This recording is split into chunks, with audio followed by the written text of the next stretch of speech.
Good morning, everyone. This is Chair Bethany Clough. Good morning, Bethany. Good morning, Lowell. I think we're about ready to get started. Let me go ahead. It looks like I'm going to be running the meeting as well. So go ahead and get everything up and going. Let's get rid of that. Okay. Sorry about that.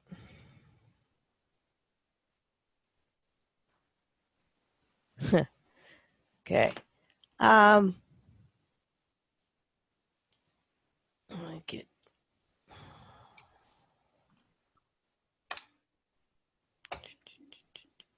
Hey, Bethany. Yeah, Brett. I've got an issue with I don't know what the name of the project is, but the one directly across the street from me on Baseline. You have to recuse yourself from. So do I click out and then join back in, or how does that work? Or just walk out of the room? Because I can walk out of the room and I've got things to do. Yeah, yeah, you can do that.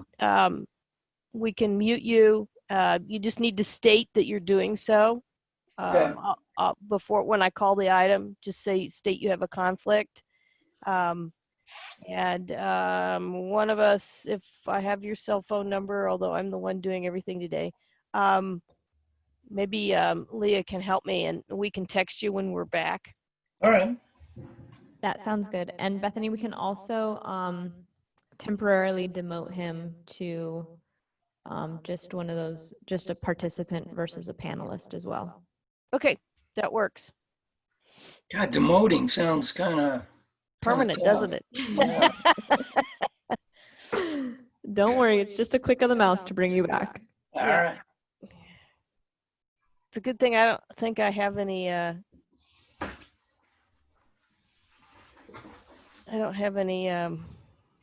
conflicts today. Okay, so since my Microsoft Word is not cooperating with me today, I'm going to go ahead. This is the Central Board of Architecture Review, July 17th, 2020 hearing. I'm going to call that to order. Are there any members of the public who wish to address the board regarding an item that is not on today's agenda? And I'm going to need your help, Leah, today.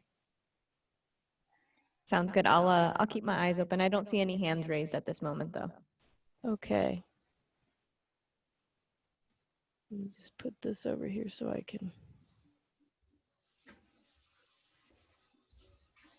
There's a lot of jiggling stuff around here. Okay.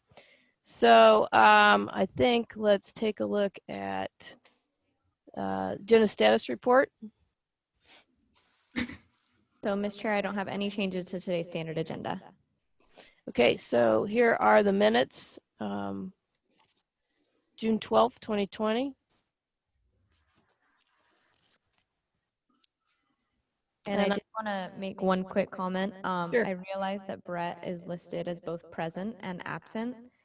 I want to check in with the accounting team to see how much participation we need in order to count him as present, because he was present and attempting to connect.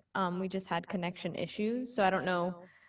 I just have to check in with them to see Did he make comments? He didn't make comments, but that was only because we had issues with his mic and his audio. Yeah, there were comments going on. You just couldn't hear it. Yeah, I couldn't hear him. I would say not for publication. Okay, so what you're saying, Lee, is that's going to be but he was listed, he was shown as being here on the attendees, right? Panelist? Yes, he was. And since we're recording that now, yeah, it shows a record of him being here, which is one of the reasons why I want to get an answer from somebody a little higher up, just to make sure. Sure. Okay. So thank you for that. Okay. Do we have any comments from the board on the minutes? I assume that Nicole is here and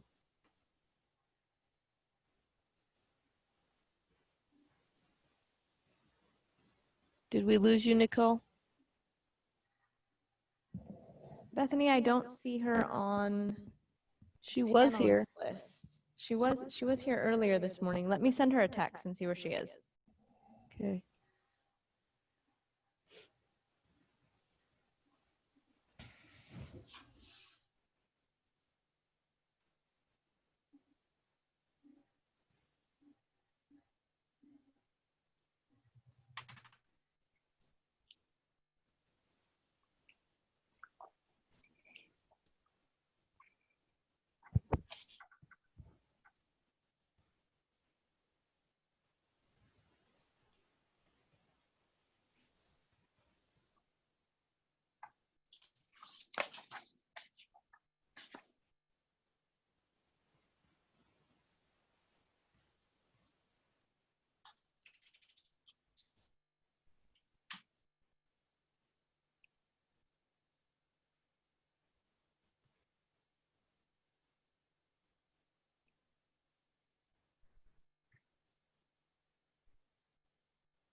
Hey, Bethany, I'm not having any luck getting a hold of her. If you want to go slow, I can make the changes to the minutes, and I see that Ben and Eric are here as well. So they can be here to answer the questions for their projects on the agenda, and then and we can keep chugging along until Nicole gets her connection issues resolved, if you'd like. Okay. It looks like she's here. Yeah, hi, I'm here. I do need to open the minutes document from last time. Okay. So give me just Take your time. 1 second.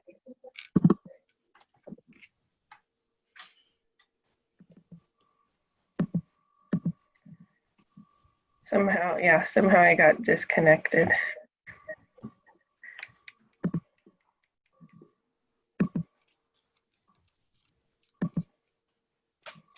It happens. Today, Microsoft Word is not working for me.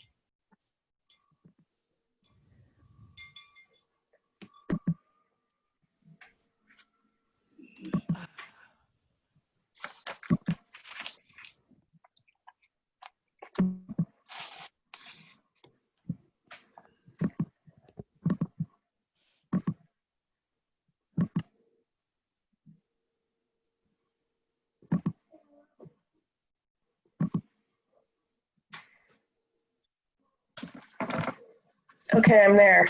Thank you. Okay, so we determined that there's nobody, there are no members of the public who wish to address the board regarding a comment that is not on today's agenda, and we've already gone through all of that.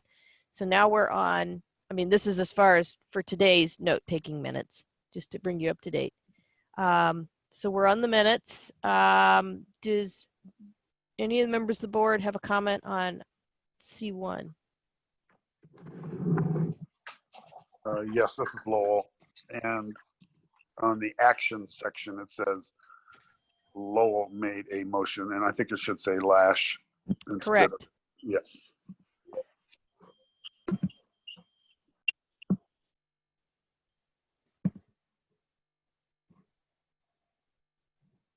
Okay.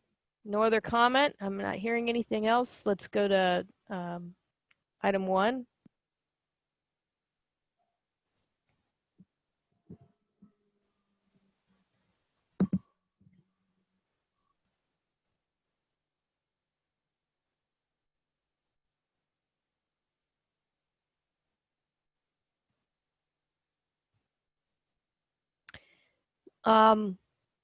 Nicole, on bullet number 3, Uh-huh. it says, and that specifies sizes of materials. I think you should say that specifies size and type of materials.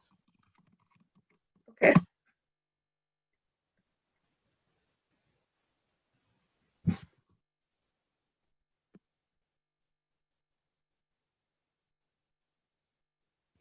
And for 4, can you be a little more specific and say using the existing wireless tower in Santa Ynez as an example? Yes.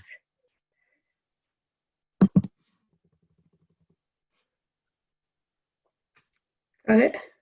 Okay. That's a nicely nuanced comment.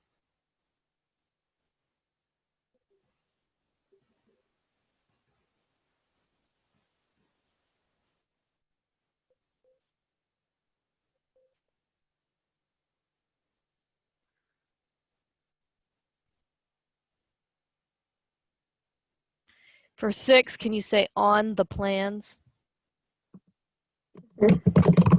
And it's ligustrum, Li.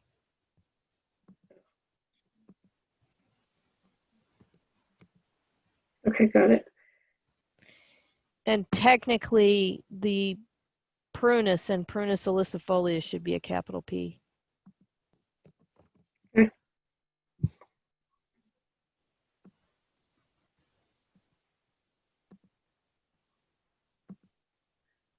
Okay. Bethany, Yes. hi, this is Cass. I just had one comment about number 8. Okay. Can we just do them in order? No, well, we just, the one above. Oh, bullet point 8. Thank you. Yeah, number 8, about the, what is the, looking into the future, what kind of additional towers might we expect? I'm sure that this is all predicated on demand. You know, these towers are happening because people have equipment that need them. So we might be upset about seeing them, but the only way to get rid of them is to, anyway, it's I'm kind of gonna cut you off because this is not a discussion item. oh, okay, yeah, thank We you. are simply talking about the minutes and what was actually said in the previous meeting. Okay, So and that was said. okay. So Okay. that's the point of the comment.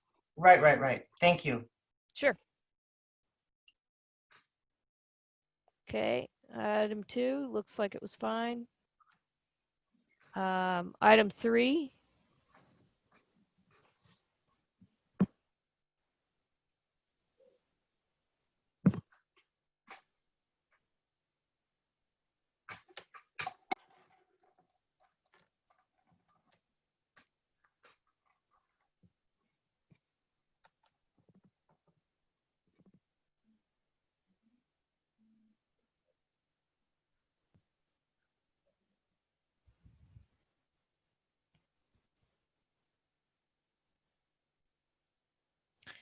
I think you could amplify, Nicole, 1C.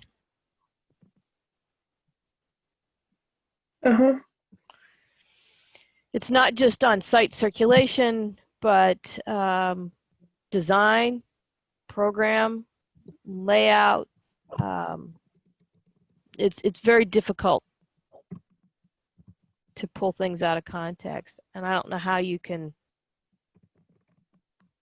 because I don't remember the exact words that were used, although I was the one who made the comment. I'm pretty sure.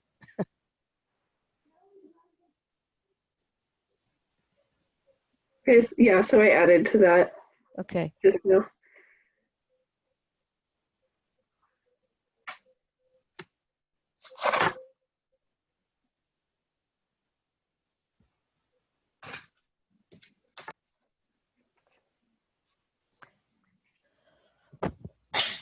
I think the other thing about building D is that, and we talked about this, the applicant stated that, help me out here, guys. The applicant stated that they had included it because it needed to be there as part of the development plan. You know, they had the space available under the current zoning and they didn't want to lose the entitlement to that area. I think I've captured that correctly. And so we had a lot of comment about whether or not they should include it. And I think the comments basically came down, and I'm asking my board here, the comments basically amounted to, if you're going to do it, it's not just a placeholder. You need to consider it as part of the project, even if you're not intending to build it right now. And I think that's what's driving these comments, but I would like to capture something along those lines. Does anybody else have a recollection?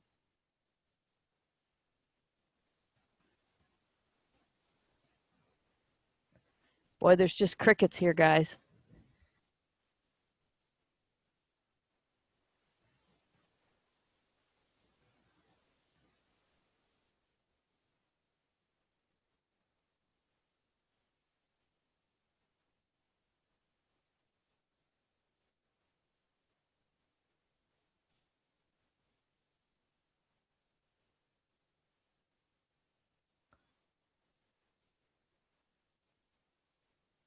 Nobody has any recollection about this. Bethany, maybe there was so much that we talked about on this project. And so maybe I have a lot of notes here, but Okay. I'm trying to decipher which ones.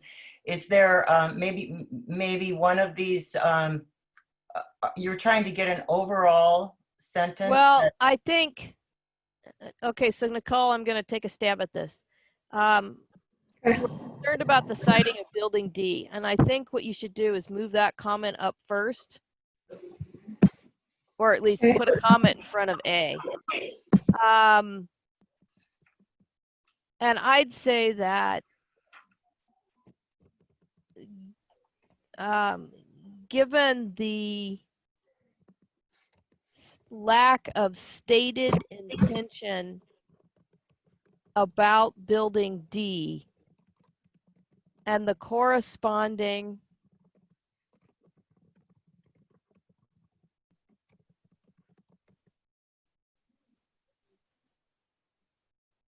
lack of attention to siting of building D, we have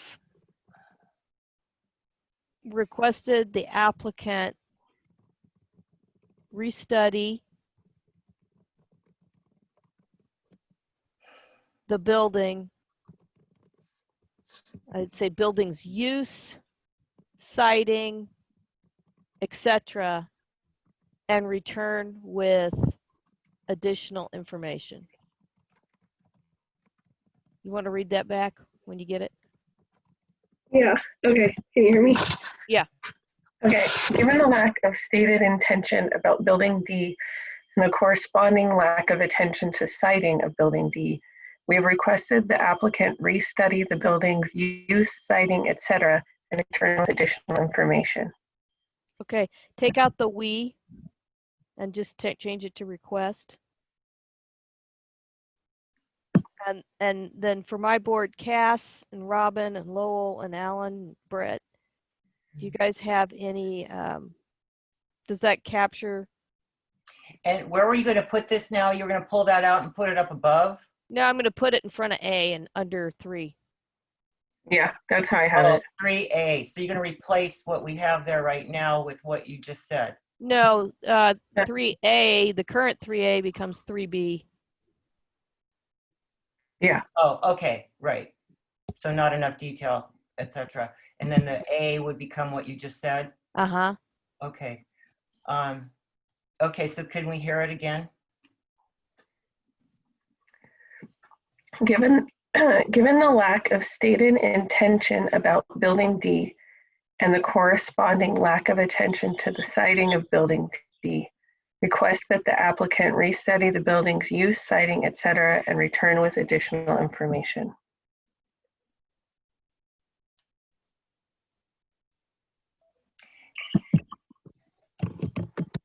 I think that sounds good. Okay. Because, I mean, they did tell us basically, I mean, I didn't want to just come out and say, you're only doing this to hold it as a placeholder. So I thought that was a good way to say it without being nasty. I agree, Beth. Yeah, weren't they trying to get approval for that building, but Yep. not really having a design? And building D is the, oh, excuse me, sorry. Go ahead, I'm done. Thank you. Building D was that building that was right around where the ramp was. Yep, the ramp went around it and it was just kind of smushed up Yeah, against the very- parking and Yeah. yeah. So that's that building, and they didn't, and they were just it was part of the master plan, and it was a placeholder. Yeah. Is kind of what they said. That was a placeholder for that building there, and they didn't apply or provide any really much detail at all about it because Well, they weren't they- focusing on it right then. They weren't, and that's what I'm asking them to do, and that's what we asked them to do in the hearing was Yeah, right. focus on this, even if it is a placeholder. We need more detail than, because what gets approved, it's approved. Even though it's a placeholder, it's an approved placeholder, and that's what you're entitled to build. So, Well, yeah. we also weren't comfortable with how it was resolved. Yeah, well, and that's, That was I the think, big picture. That's the big picture, which goes to the first item, is that we're looking for that it's important to Right. have a overall, look at everything to get everything working in a master plan kind of way, and then you can zoom in on the detail that you're actually proposing to permit. yeah. And I think that if we look at paving and parking, 4D, this is, I think we had a lot more comments. I'm not sure that ADA ramp placement is not the best, was exactly what we wanted. Does anybody want to change that, or is that good? Well, I would say that it's much more of a general statement of that the whole thing really didn't come together. And that's one part of it. It was the handicap ramp, the building D, the way that the building addressed the pool. As a master plan, it just didn't really hang together at all. And so we're saying, please look at the master plan and get that working, and then focus in on the things that you want to actually move forward with. So do you want to restructure site design? An overall master plan of the project would allow CBAR to provide substantive comments, or has this already been captured? Yeah, I think that's good there. Yeah. Okay. All right, let's go to number 4 and zip through this real quick, hopefully.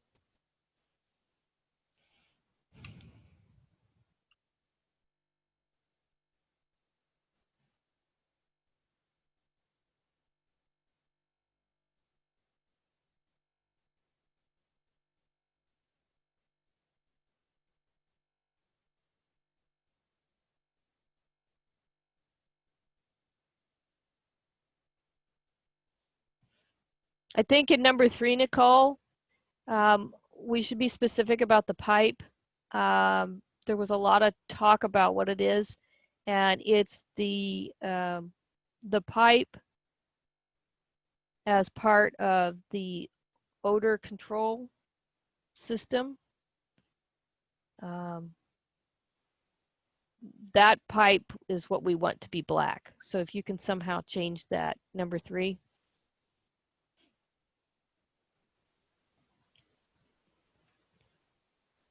Okay, got it.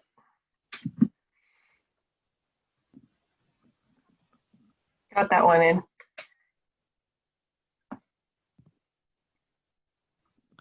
I think that given the fact that the applicant has a requirement because of the ordinance to screen, I think we are creating some tension here with the comment on number 5. And I think you should say the placement of the trees and shrubs should reflect the surrounding regional landscape by capturing the organic, non-linear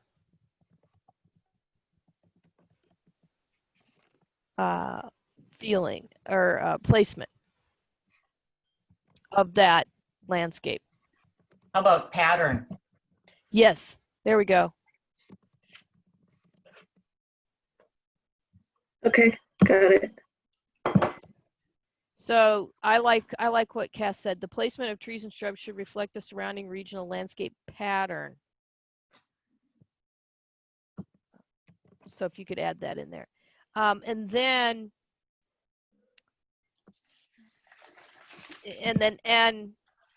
does not have to, I think that what we're trying to say here is that, and to meet screening requirements should be layered instead of linear.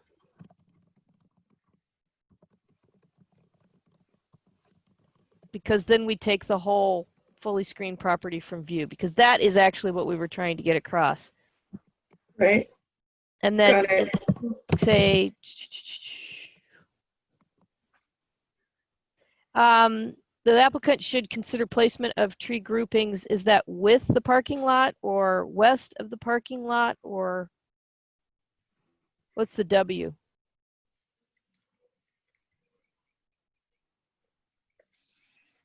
Let's see. Probably within. Probably a whole word. I think within the I think it's probably the western edge. Okay.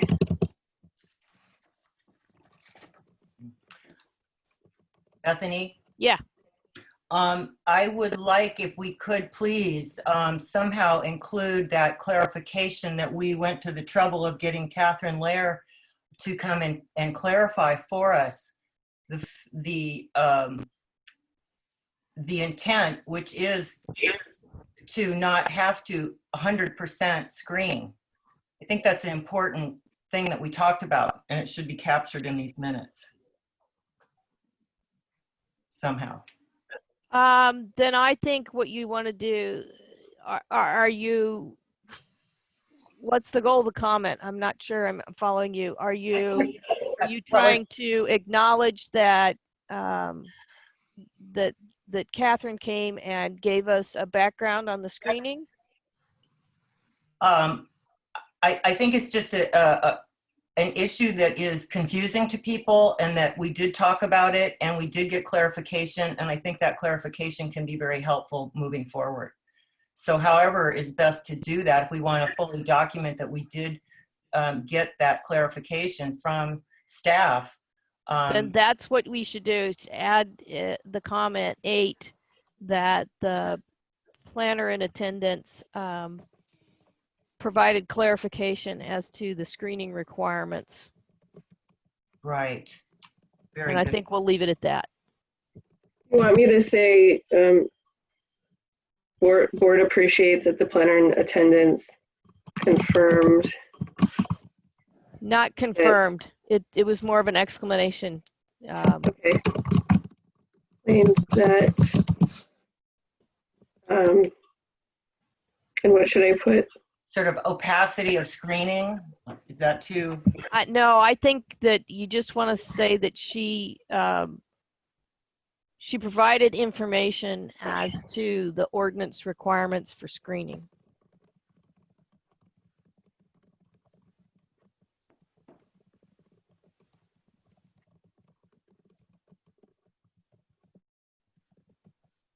Okay.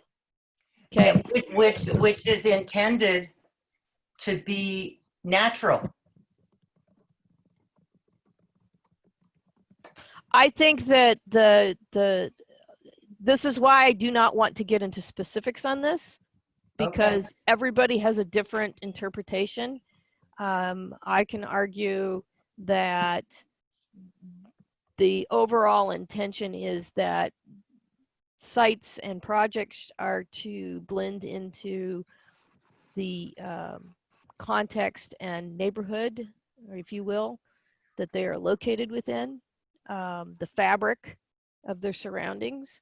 But then you start to get into just exactly how that's accomplished and being a little more prescriptive. And I think it is important to capture the fact that she attended and explained, not then saying, you know, it must be this or it must be that. Okay. Let's go to number 5, please.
Might be able to combine 3 and 4.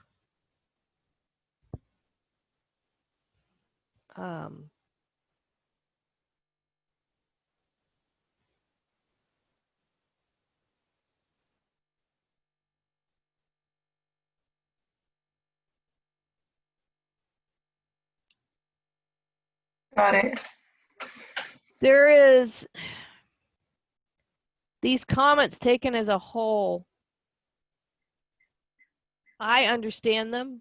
I was at the hearing. I understand what the deal is, but I think we need an overarching comment that speaks to the fact that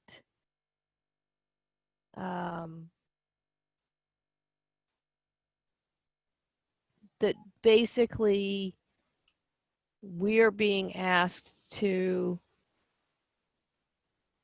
review and approve a series of structures that are temporary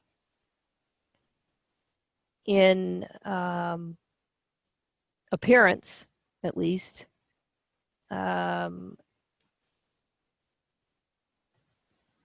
and but yet are being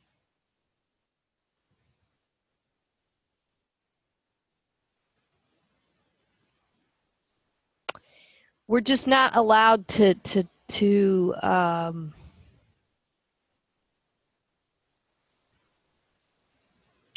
wow, I'm having a big struggle trying to capture the comments. Kind of what I recall is that they were saying, here's the structures and they have to be like this. And kind of what I got from the board was, number 3, where you say, if the board cannot make comments to modify the design, the board would prefer not to have the structures come before them. Basically, the structures that were presented aren't compatible, and if they can't be made compatible, shouldn't be, presented to the I board. think actually what you just said is more accurate about what we said. If the structures cannot be, the structures are not compatible, not well designed, not well placed, and if it's correct that the board is unable to effect, with an E, a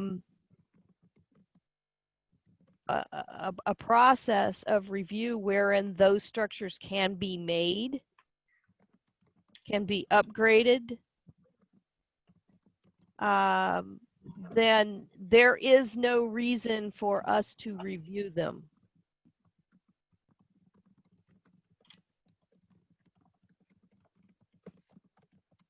Because we are at an impasse at that point. Instead of there's no reason for us to review them, you can say we are at an impasse because the project cannot move forward, and we would like to see this project improve over the existing and what is proposed. And to that end, I'm going to go down and grab number 8. We would like to see the landscape architect, and other members of the design team given free rein to create a master plan for the site.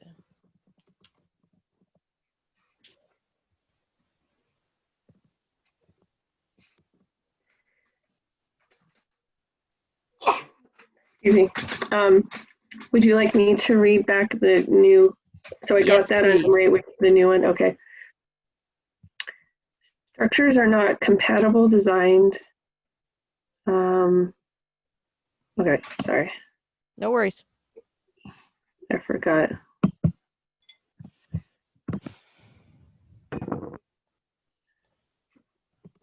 I didn't finish that sentence. Structures not compatible design placed in a manner that is acceptable. You could say acceptable, well thought out, any of that. And then if the board is unable to effect a process of review wherein those structures can be upgraded, then there's no reason for the board to review that, and the board is at an impasse. Board would like to see, go ahead. I take out the no reason part. Oh, And go straight to impasse. Then the board is at an impasse. Board would like to see the project improve the existing conditions,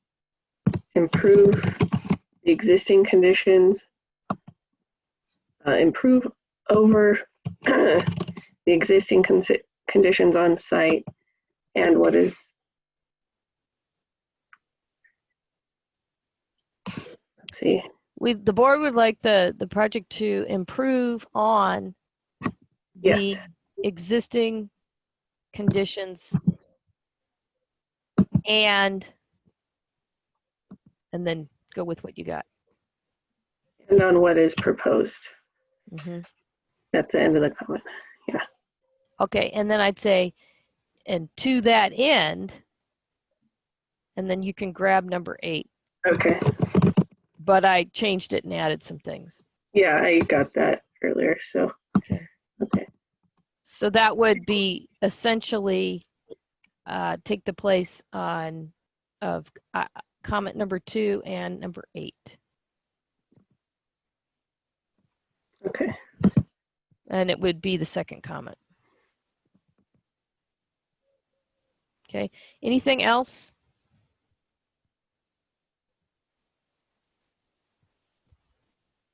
Hearing a Oh, resounding, I do have one comment, Bethany. yes.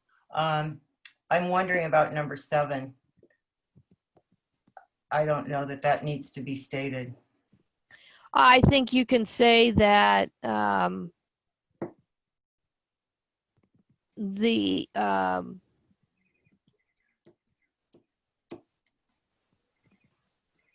landscape screening is not a panacea for poor architecture. And that can, you just restructure that comment. Okay, thank you. Mm-hmm. And you can actually say it's not a panacea for poor architecture, nor is it acceptable. You have to address the problem of the architecture. And then we can leave it at that. And then we're not even talking, we're looping in existing, proposed, all of it. And they can deal with it as they see fit. Okay, and item number 6. That looks fine.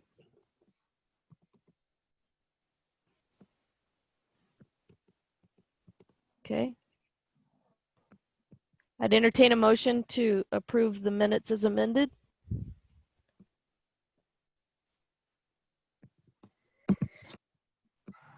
I'll move. I move that the minutes be approved as amended. Okay, is there a second? I'll second. All in favor? Aye. Aye. Aye. Okay.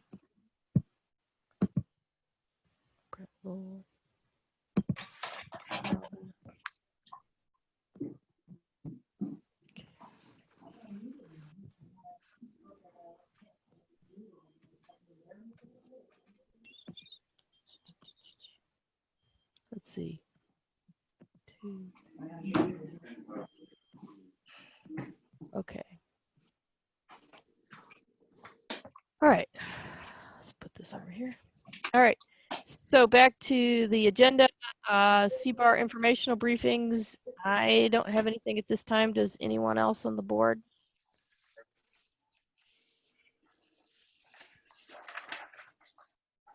Okay. I would like to move to the staff update. I know there's a lot of stuff going on with some of the cannabis projects. Hey, Bethany, so I have to apologize. I wasn't able to get in contact with the cannabis supervisor to get a good update for you, just so I can come back at the next meeting with more of an update. Okay, because there was a lot of action going on just this last week.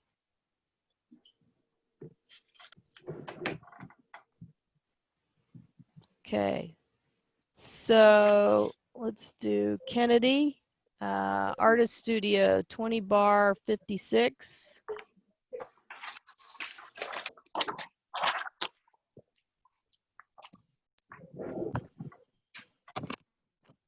And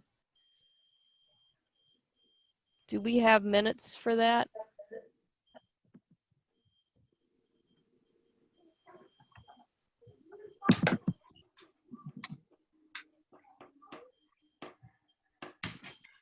Can you help me out here, Leah?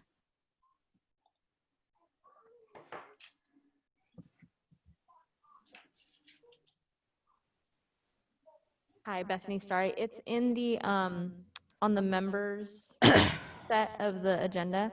I don't believe that we had any minutes for this item, though. It was just a motion. Okay, let me just go back. Yep, member copy. All right, so there being no comments, let's go here. Do we have a representative for Kennedy here? This is for final. It doesn't seem like, since it was on consent, I'm kind of curious at the lack of comments because I thought we had had some comments.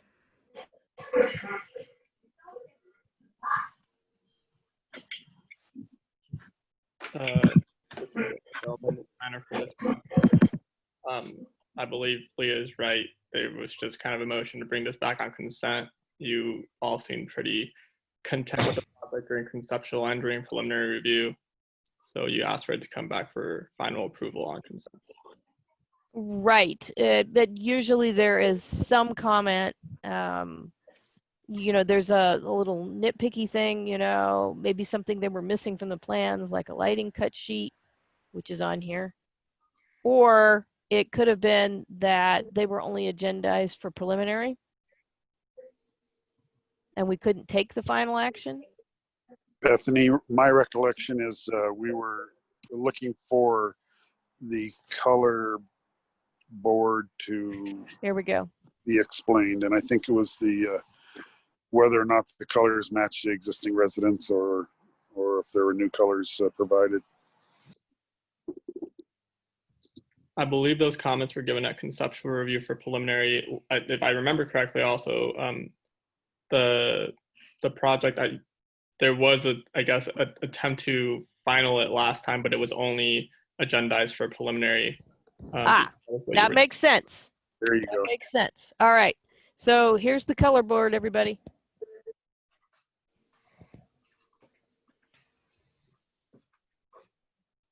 And the project plans look like what I remember.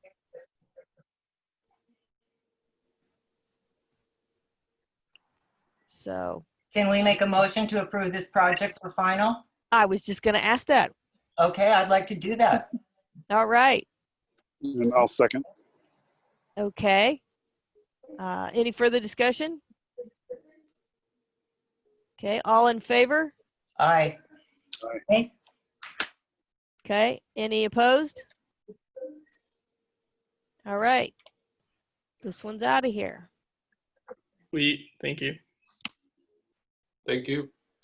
Okay. So let's go to, I thought I had this one open. Here we go. All right, here we go. Item number 1.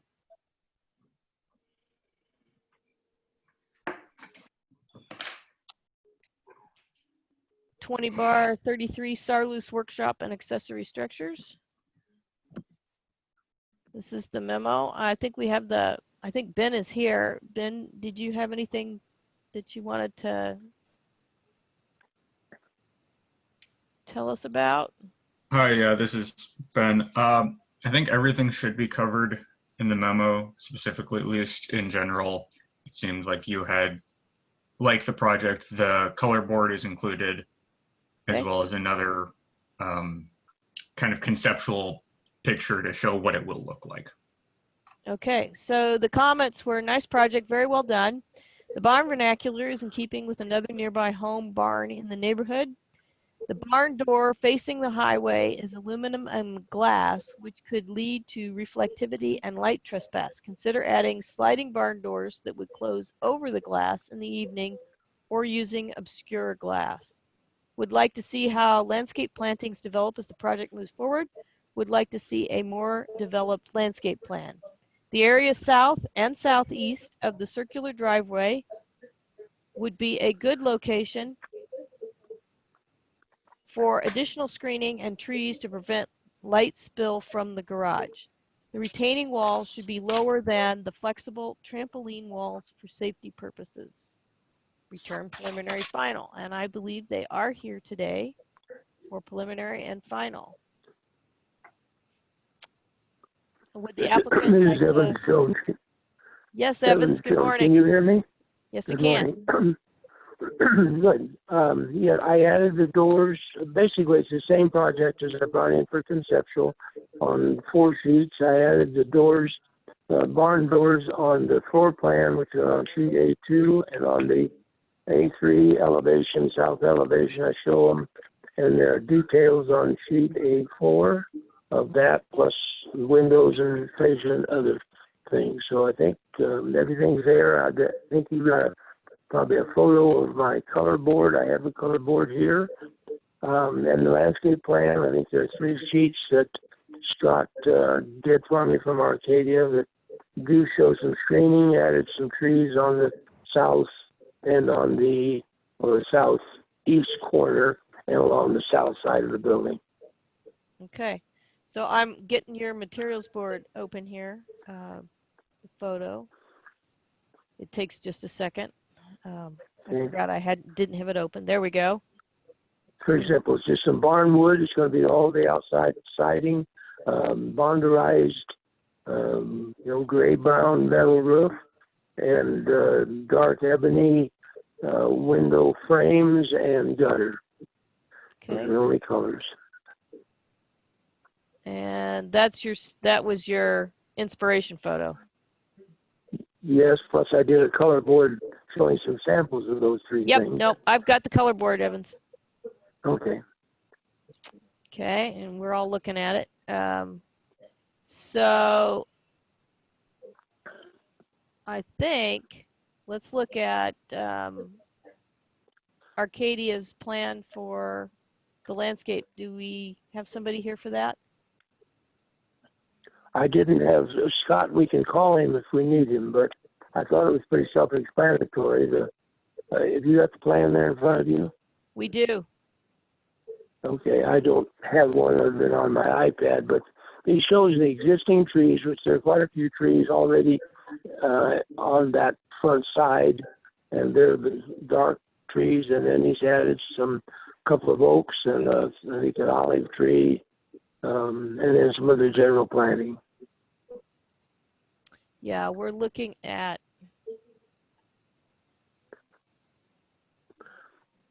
that plan now that shows the existing trees. I think he's noted what they are. Wow, it's really small. We're gonna have to get people to get their identifiers in here much bigger. Okay, so where's my key? Here we go. So it looks like a lot of prunus, olives, some Quercus lobata and Quercus agrifolia, but that's not out in front. That's mostly prunus. And then what's mostly prunus and olives out in front. Oh, and peppers. Okay. Yes. All right. So that's the existing. And then this is his proposed gravel drive to match existing.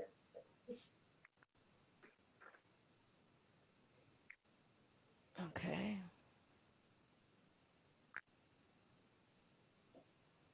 Okay, and then details. All right.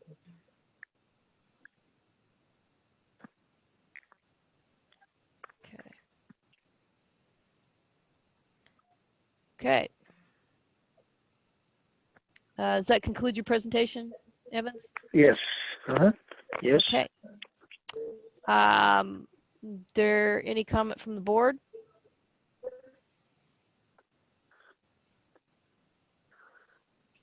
Bethany, just to recap on the landscape, the Yes. dark circles were the existing, Correct. and the light circles are new. Yep.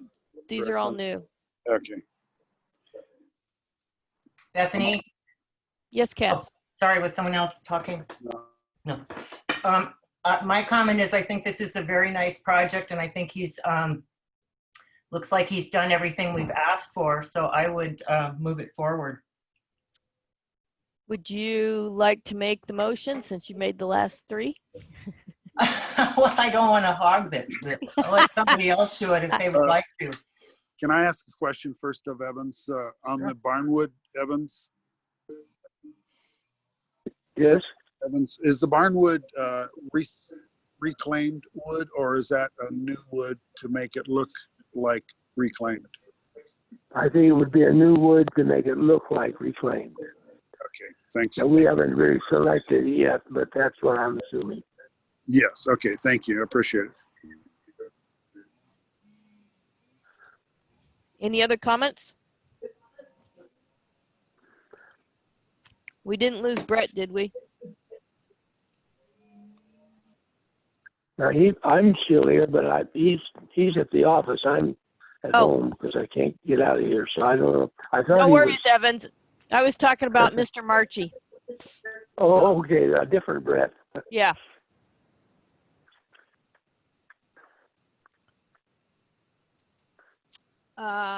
Although this might be the one he had a conflict with, I'm not sure. Can you hear me? Yes, I can. Oh, I'm sorry, I had it on mute. Yeah, everything looks great. Let's Okay. move it forward. All right. Would somebody like to make a motion for preliminary and final approval? I'll make a motion for preliminary and final approval of the Sarlos addition. Is there a second? I'll second. This is Robin. Thank you, Robin. All those in favor? Aye. Aye. Aye. Any opposed? All right, the motion carries. We're done with your project, Evans. Thank you very much. Thank you. Talk to you later. Thank you. Bye-bye. Bye-bye. Okay. Okay, so let me go ahead and get the next item, which is, oh, wrong thing. Where's my agenda? Bethany, Yes. while you are doing that, I just would like to take a moment to thank you for doing this and that you're doing a stellar job. I'm not, but thank you for lying. I'm glad it's you and not me. Yes. Okay. So item number 2, 20 bar 87 Stewart Barn conversion to a single family dwelling. And I believe this is the first time we've seen this project. It's going to take me just a second to get it all up and open here. So just give me 2 shakes. All right. Item number 2.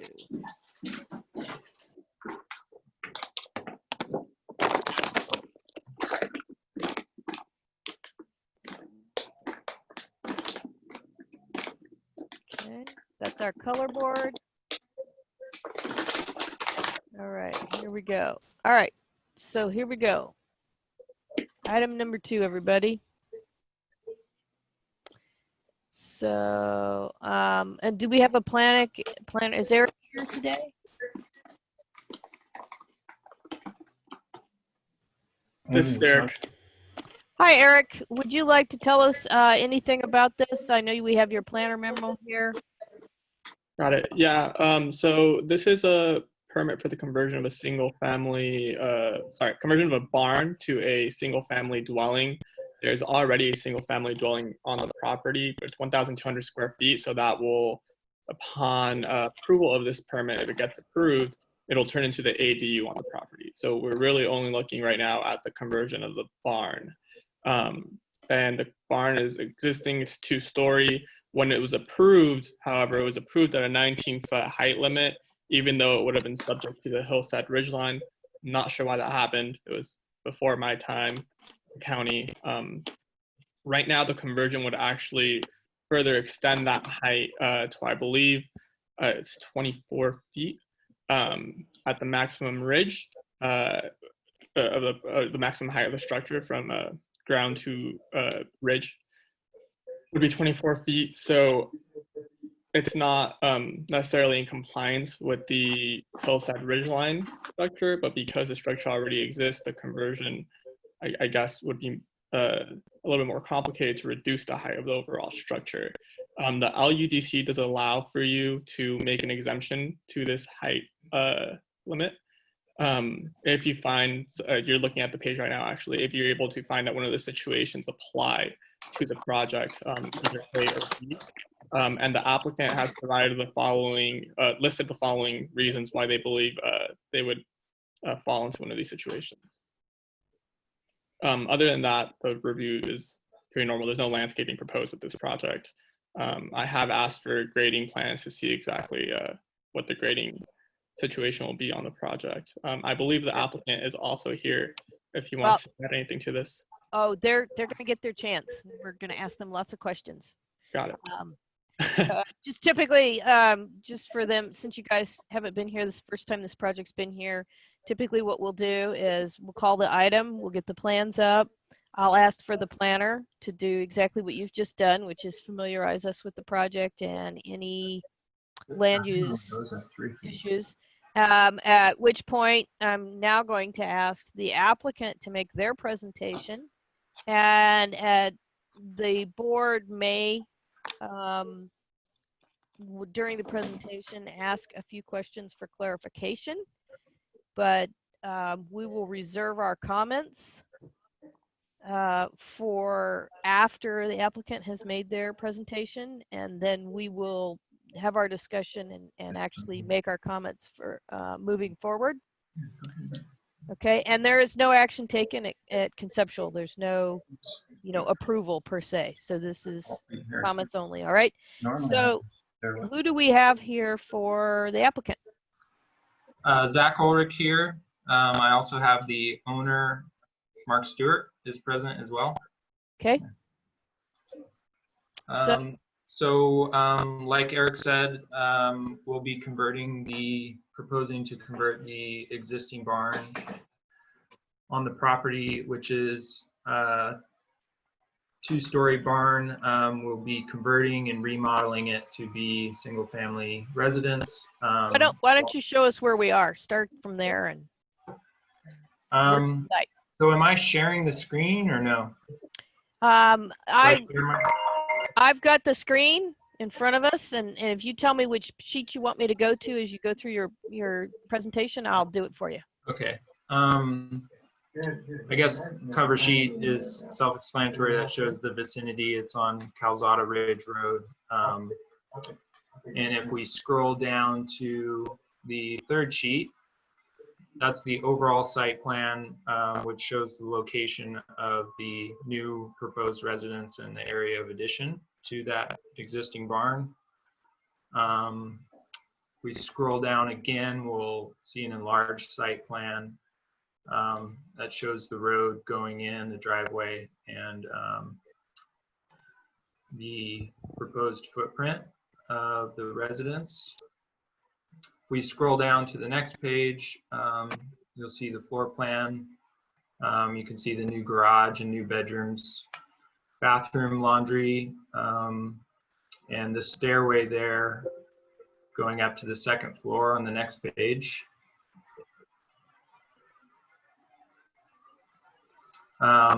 Second floor will just mostly be above the existing barn, the existing second floor. We have to change the pitch of the roof, and that's why our height increased by 3.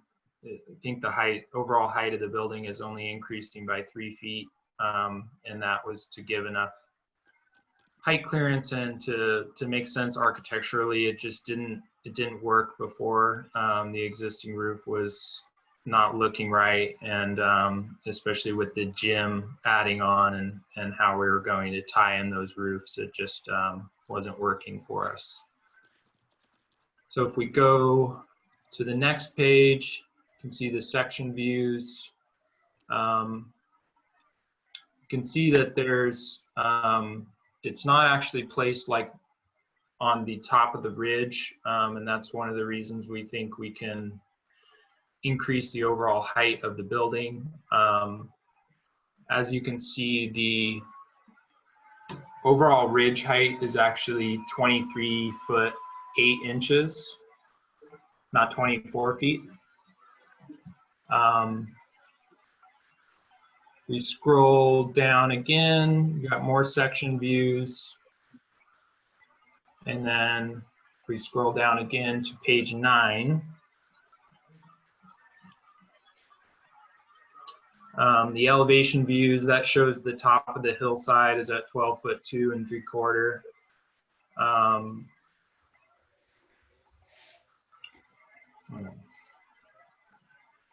If we scroll down again, you can see the other elevation views with the proposed lighting.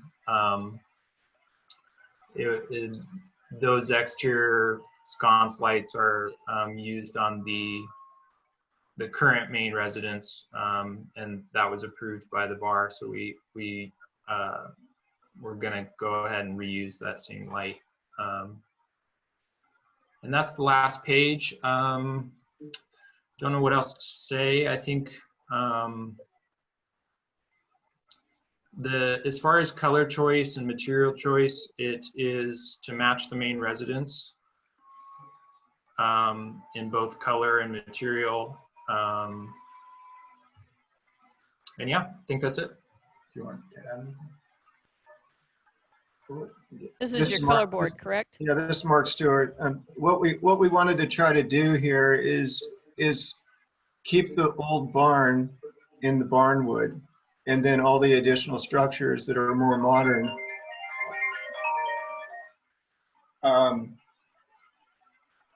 We would go ahead and tie in with the existing main residence, and that's the horizontal Corten steel, and then the standing seam roof is on the main residence. So we're just trying to tie the two structures together, but leave sort of the flavor of the old barn with the siding that we're using. And that's a new material that looks old and weathered.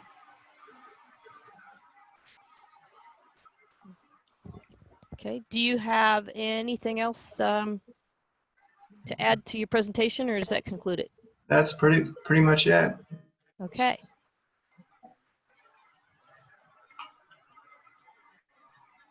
I have a couple of quick questions before we go to the discussion.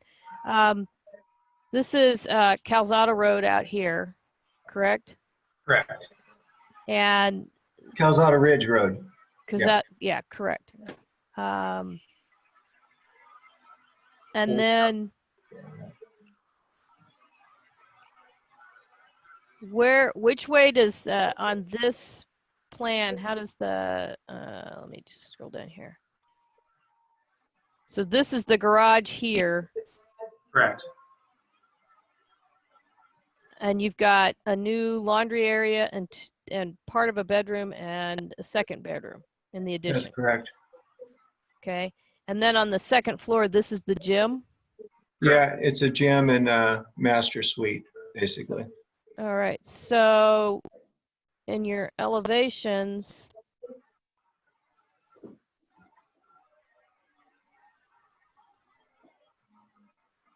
let me just get there.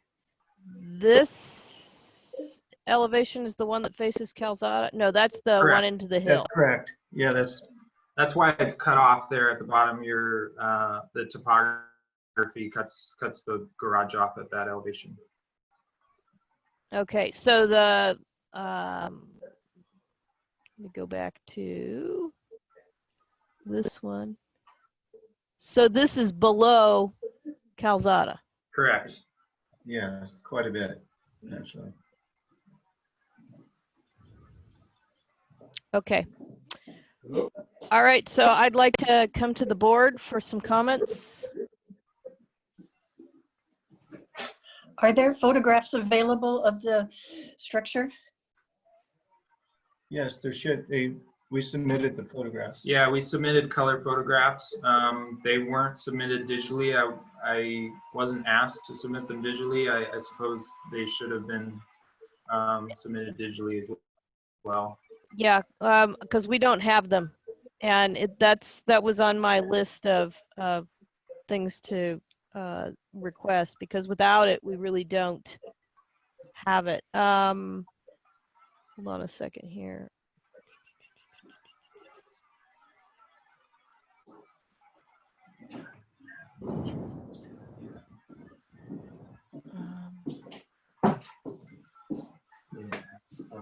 Card.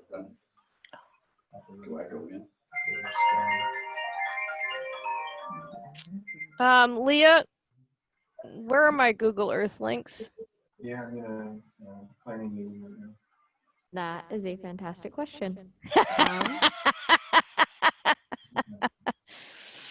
Okay, so we don't have it. All right. Because that would be really helpful since we don't have the. You know what? I can do it for you really quickly. I think I have Google Earth downloaded on this computer, and then I can share my screen. Give me just a second. Okay. Okay, so while she's doing that, let's come back to the board.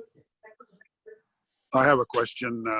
So just for clarification purposes, the existing barn is 19 feet and the new height is going to be, the new height requested is 23 feet 8 inches. So that's 4 feet 8 inches in additional heights. Is that correct? Correct. That's correct. And just to add to the description also, the addition will actually be meeting the hillside. The new addition will be meeting the hillside ridgeline at 16 feet, I believe. It's just the portion that's being converted. So you're adding a second story or raising the roof on the second story? Yeah, basically it's a two pitched roof. It's a 12 and 12 up to a 6 and 12. And so we're taking the last part of the 6 and 12 and making it the whole roof of 12 and 12. So it really only adds 3 feet to the height of the barn. Okay, well, I think I'm going to go ahead and jump in here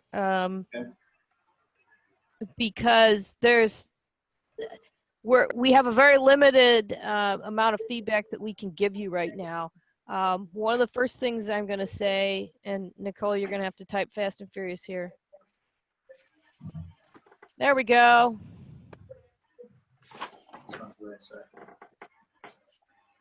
Can we get down? Scroll down a bit. And an elevation. That's the wrong. That's not the right site. Yeah, that's not the right site. There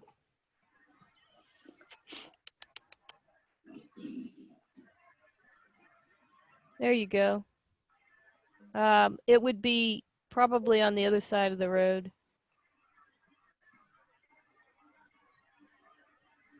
Zoom out just a wee bit.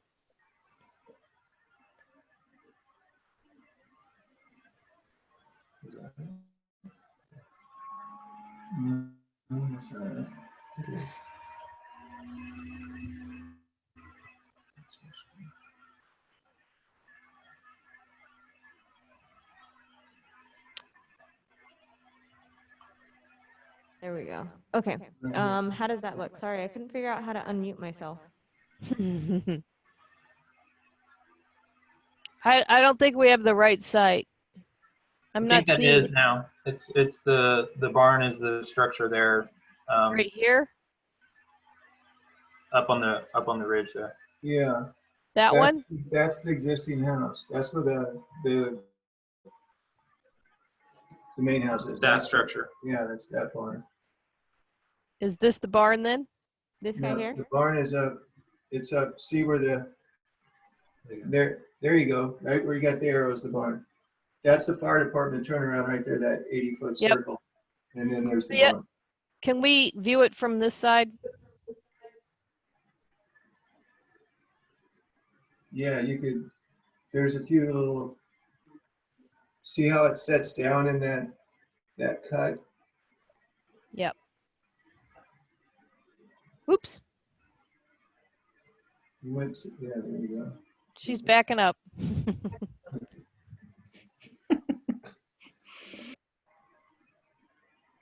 Yep. Goodness. Okay. Is this a private road? Yes, it is. Okay, that's probably why. Google Earth is trying to get me to go to the nearest public road to view it from the street level, but that doesn't help us very much.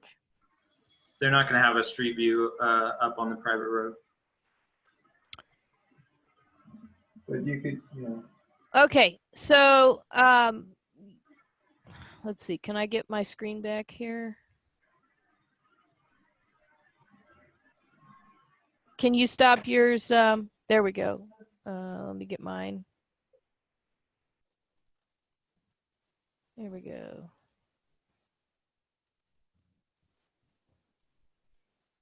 Okay, so we're back. All right, so let me just back up a little bit and talk a little bit about exemptions.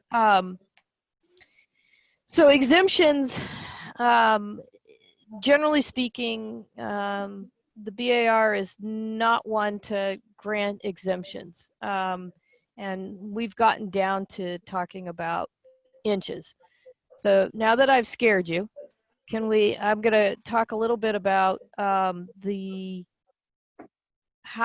exemptions are typically applied to existing structures. This is not, first of all, this is not our first barn to residential conversion, nor is it the first one that has exceeded the height limits. Typically, it's really difficult at this point to really talk about it because we don't have existing pictures of the barn as it exists right now. So, and there isn't a drawing of it. And it would be really helpful if there was a way that on the elevations we could tell what had been changed. You know, showing what the original, either just a set of elevations that show the original, the current barn, and then a set showing the new one, and perhaps with the new one, a dotted line that shows superimposed, just a dotted line that shows us what the current structure is like on the proposed elevations. So that would be a request. We'd want to see the photos in a digital format so that we can use them in the hearings.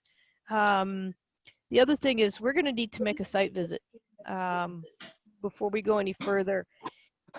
The BAR, when we look at the exemption, we request the applicant provide us with a lot of material sometimes to substantiate the basis of the exemption.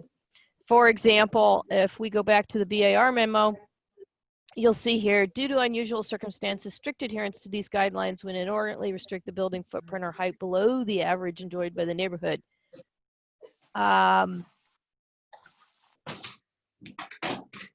So we need to figure out if that is in fact the case. And I believe in the applicant's submittal to the planning department that most of the surrounding homes and structures of the nearby properties on Calzada Ridge and throughout the Rancho Inacita development are actually built at the top of ridges, many of which are 2 stories high. Well, the main thing we want to know is which ones are 2 stories high and where are they in relation to your property. So we would ask that you provide an exhibit. Typically, we ask that the applicant provide an exhibit if we're looking at the neighborhood, the average enjoyed by the neighborhood as part of the exemption, if that's the exemption that looks like it's going to be the most helpful. The other thing is, I'm sorry? Can you elaborate on exhibit? What do you mean by that? You can give us a plan that it could be taken from the county flood control or you know, an aerial, and then you can identify, you know, various properties, and then you can show us a picture that shows us that they're 2 stories. But just showed us a plan in your general vicinity. You're saying that on Calzada Ridge Road that these that there are a lot of structures that are two-story. And so we're asking you to support that argument instead of just with the assertion, but an actual graphic exhibit that shows us kind of a little map, and then Do a Google map. and then which ones are single story, which homes in your vicinity are single story, and which ones are two story. Okay. The second thing is that the hillside ridgeline, although it's called hillside ridgeline, the reason the word hillside is in there is because it's not solely based on ridgeline. So just not being on the ridgeline doesn't provide an exemption. That's not the ordinance still applies. You're on a hillside, it's dropping off faster than 16 feet and 100 feet. That's a hillside, and it follows. So there isn't an actual argument. That's not an actual argument because it applies. So we would ask you for that information. We would ask for a site visit. We'd ask for the photos. And then I think that we could then at that point have a robust discussion on how this applies to previous conversions of this type or structures, which were existing non-conforming as far as the hillside ridgeline. Typically, a general rule of thumb is that for the existing non-conforming structure, we do not, we will typically allow or be supportive of work within that confines of the existing structure. It's a really hard sell to go beyond that. And all new portions, as you've done, are to comply. So I think what we need to do is we need to have a much better understanding of where the existing structure, the outline, the actual structure, where it is right now in relation to the proposal. And I think a site visit and the photographs and then you getting us some further information about other structures in the vicinity, the immediate vicinity, that could help support the exemption would be required.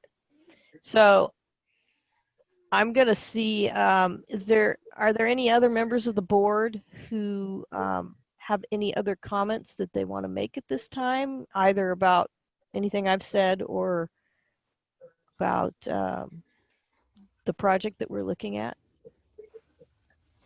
Bethany, I would just maybe suggest that the applicant consider putting up a few story poles so we could see the actual Thank you. proposed height at the site visit. Mm-hmm. Yeah, that's not a problem. Okay.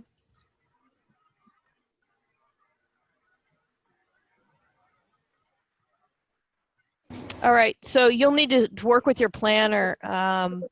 Bethany, this is Eric. Yes. Yeah, I have their file on hand. I'm not sure what happened to the pictures of the barn. It's not in my file. I went through some of their old project history really quickly as you were giving them some information on what would be needed for the exemption. I'm not sure. Sorry, give me a second. I know C-Bar, I know with N-Bar, there's been a custom where we might let the applicant share their screen if you don't feel comfortable with that. I can share my screen. There seems to be an old picture of what I believe is the barn on this old project file that might help you give some more comments if you're willing to share the screen with me. I'm happy to do so, but in the interest of time, at this point, without seeing how it interacts with the overlay of the existing structure and proposed, no existing structure elevations. I'm not sure it's going to really prompt much more comment. You're welcome to do so.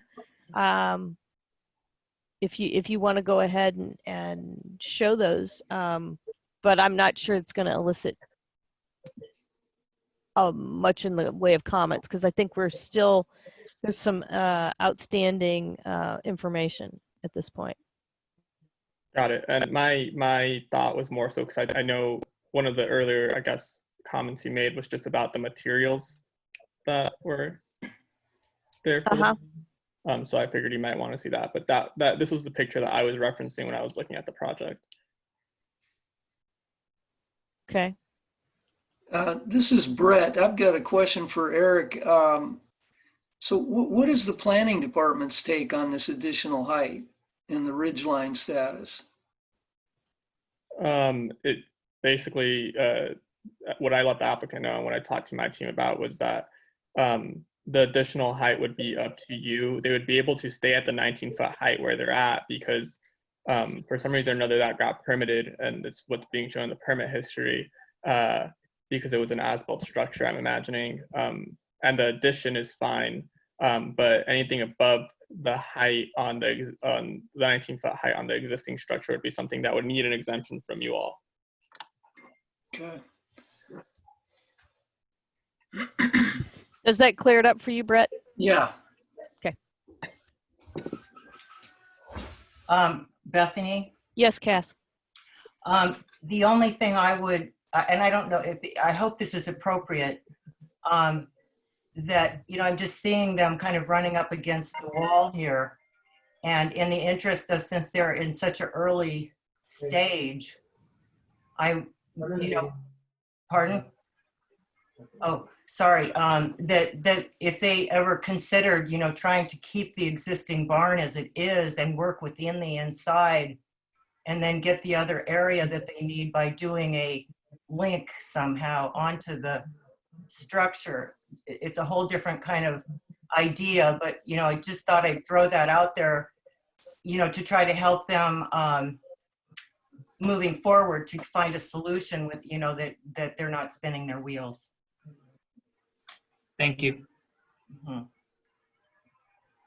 And I'm sorry if my rather long verbose explanation of kind of the process and the past and how this has worked didn't actually highlight that. Thank you for doing that, Cass.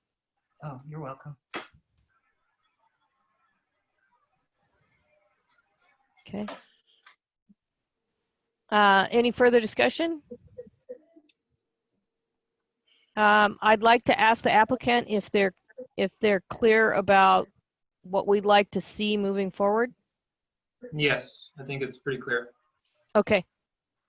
All right. Well, thank you very much. It's a very well put together presentation. I'm apologize that we didn't get the photos, but I think we were going to need the story pole and the site visit and some other things that I think that will really help to move us forward.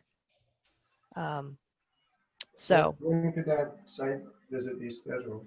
the site visit would be scheduled outside of, you know, in this COVID-19 phase.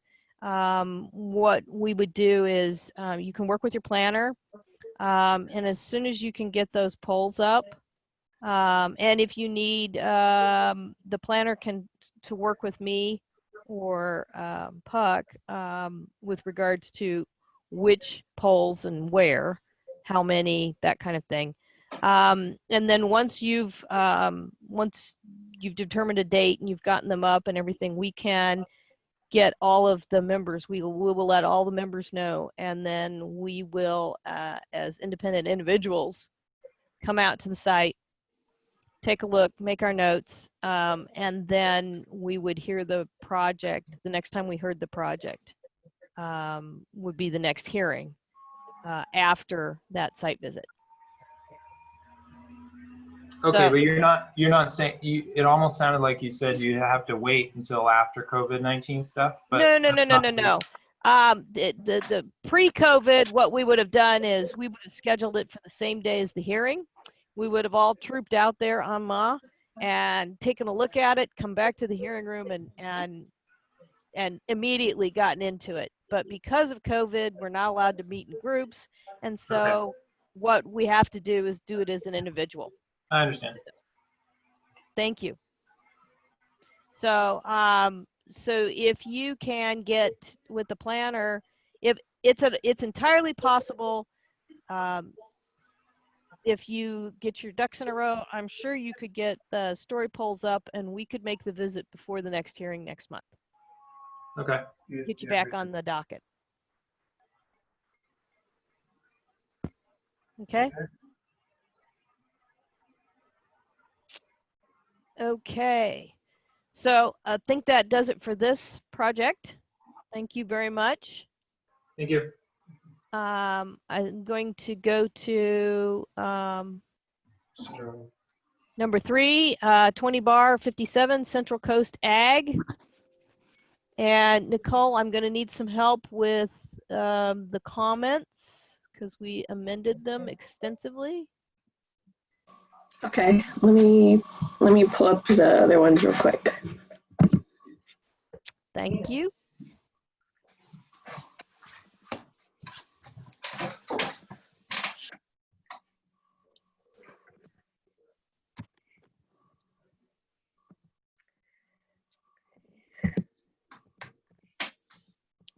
So while Nicole's doing that, I got them. Do you want me to read them all? is the planner here today? Hi, everyone. Yes, I'm here. It's Gwen. Hi, Gwen. I lost my my little deal with who's here and not. I've got to have to find it. No problem. I am here, and I just want to be upfront that my 2 kids are also here. So if you hear some baby shark in the background, that's why. Okay. Well, you might hear my dog playing with his squeaky toy. So. All right, Gwen. Do you want? Would you like Nicole to read the amended comments first? Yeah, that would be great. That would be great. Thank you, Nicole. Okay. So number 1, the project is unsupportable at this time as it is currently presented. Number 2, the structures are not compatible, designed, and placed in a manner that is acceptable. If the board is unable to effect a process of review wherein those structures can be upgraded, then the board is at an impasse. Board would like to see the project improve on the existing conditions and on what is proposed. To that end, the board would like to see a landscape architect, architect and other members of the design team given free rein to create a landscape master plan for the site. Number 3, the board would like planning staff to provide the criteria under which these structures are being reviewed. Are these temporary or permanent structures? Number 4, suggest that the guard shack be made a permanent structure. Number 5, structure should be detailed in an architectural manner consistent with the development in the valley. 6, landscape screening is not a panacea for poor architecture, nor is it acceptable. The problem of architecture must be addressed. Provide a landscape design consistent with the surrounding development and undeveloped agrarian setting. 8, the spacing of plantings is inadequate. Size of plant materials is also inadequate. 9, the proposed narrow strips of landscaping are inadequate. A monoculture is not the way to go. More trees are needed, including in and around the. Number 10, restore wherever possible. And that's all. Can you repeat number 10, Nicole? You went in and out. Restore landscaping wherever possible. Okay. Thank you, Nicole. So the planning department has worked a lot with the applicant over the last month on their project, taking the CBAR comments into consideration. I provided a memo. It's in the box folder, so I apologize I didn't get that out to you before late last night. But in the memo, we try to provide some parameters through which we hope CBAR will review the container specifically. So planning and development reviews these containers as structures. So as such, we also expect CBAR to be able to review them as if they were agricultural structures. At this time, as presented, planning doesn't view the containers as temporary. However, the applicant can go into more detail, but the applicant is planning to have the containers removed in a period within 3 years. And those details would be incorporated into the project description that would be heard by the Planning Commission. So essentially, the applicant is proposing to have the containers on site until 2023, at which point they wouldn't need the additional harvest storage space anymore. That said, planning and CBAR would still be expected to make all the aesthetic findings as necessary. So if you want more details on that, I would refer you to the CBAR memo that's in the box folder. But what I would just like to reiterate is that the Ag2 zoning is applied to areas that are appropriate for agricultural uses and in the rural areas. And these would be considered agricultural structures. Now you had also talked about the landscaping plan. So the applicant made some significant changes to the landscaping, and they also made some changes to the containers. So I believe that those changes include paint colors, and then the landscaping has been updated along Santa Rosa Road and also along the eastern property boundary.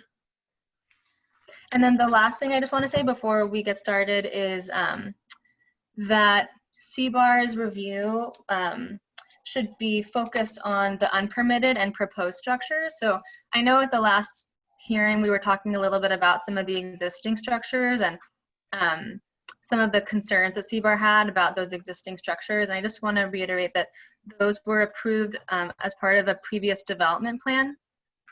So unless there are any changes proposed to those structures, CBAR's review would be focused only on the containers and the security building and any lighting and landscaping. So let me know if you have any questions. Thank you. Thank you, Gwen. And I'm just going to apologize to everybody. I said earlier that I was having issues with Microsoft Word. I'm still having issues with Microsoft Word, and so I'm not able to open up the memo, which is why we weren't looking at it. Sorry, Gwen. That's no problem at all. I kind of outlined it all for you, but if you have a chance to look at it, it might help you get some details. Yeah. And as you mentioned, it is in box, and so anybody who, any of the board members, we all have a link to that. So by all means, go ahead and open it up should you feel so inclined. Okay, so Nicole has read the comments. I'm sure the applicant's here. Would you like to go ahead and make your presentation?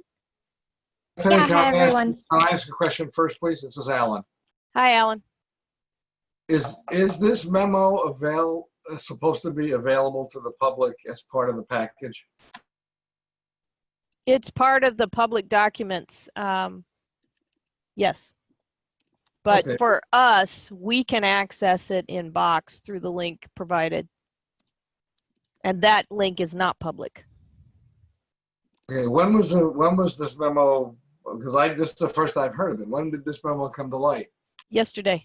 Hi, Alan. Yeah, this is Gwen. So I'm the planner who wrote the memo. Unfortunately, we weren't able to release it by the deadline that was when the package was released to the public.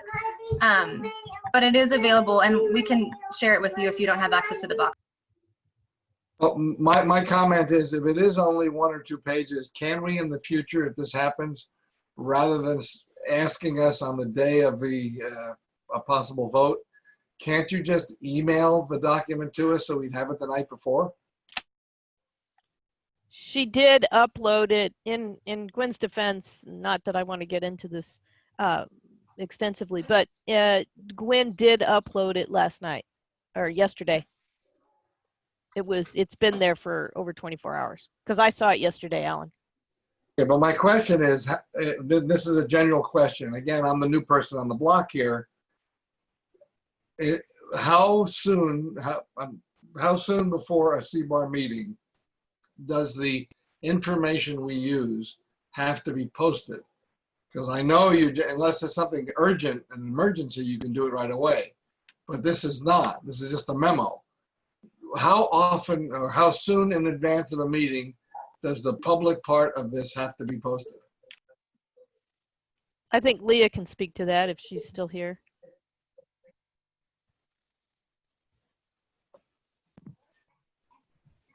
This is Nicole. If Leah's not there, I might be able to address it.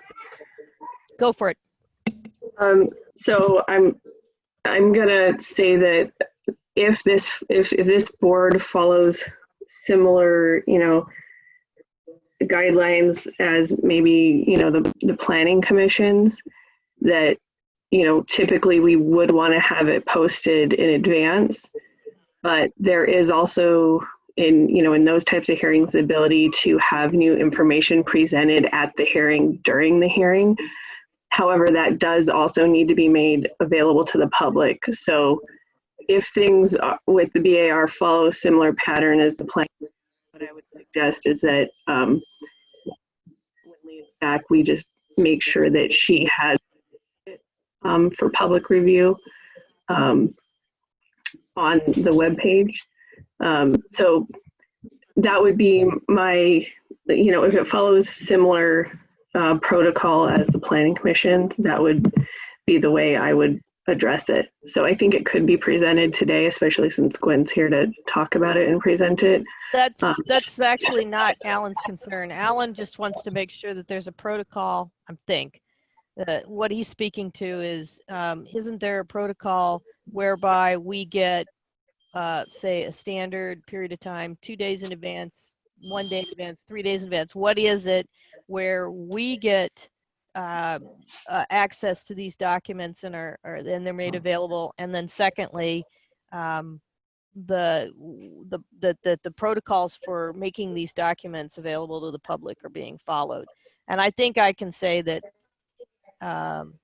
we do have a standard, usually, especially since we've been working with the Zoom meetings and stuff and working with Box and making documents available.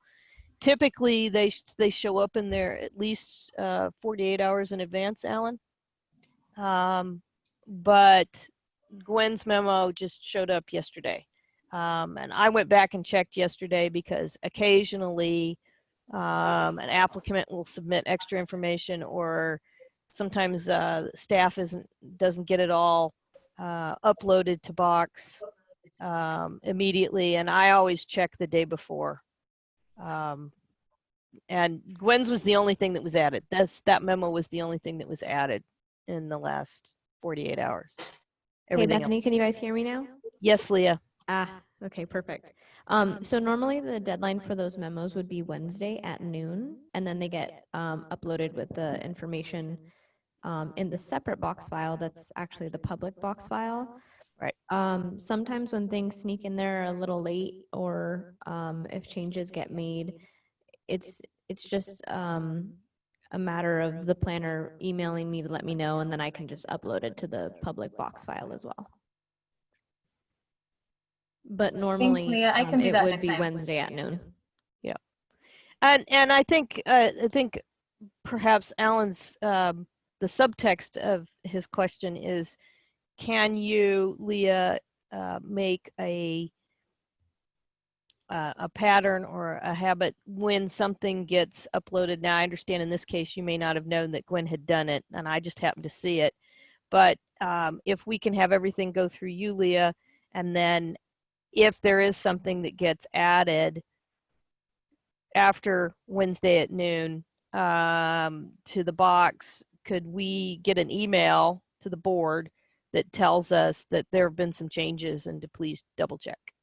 Oh yeah, that's simple. You know what? I can adjust the settings for my Box account as well to alert me when anything else is added. to specific files. So I'll go ahead and I'll fix those. I'll adjust those notifications and then work with the planners to make sure that they give me a heads up and I can send CBAR an email. I think that will take care of it. Am I correct, Alan?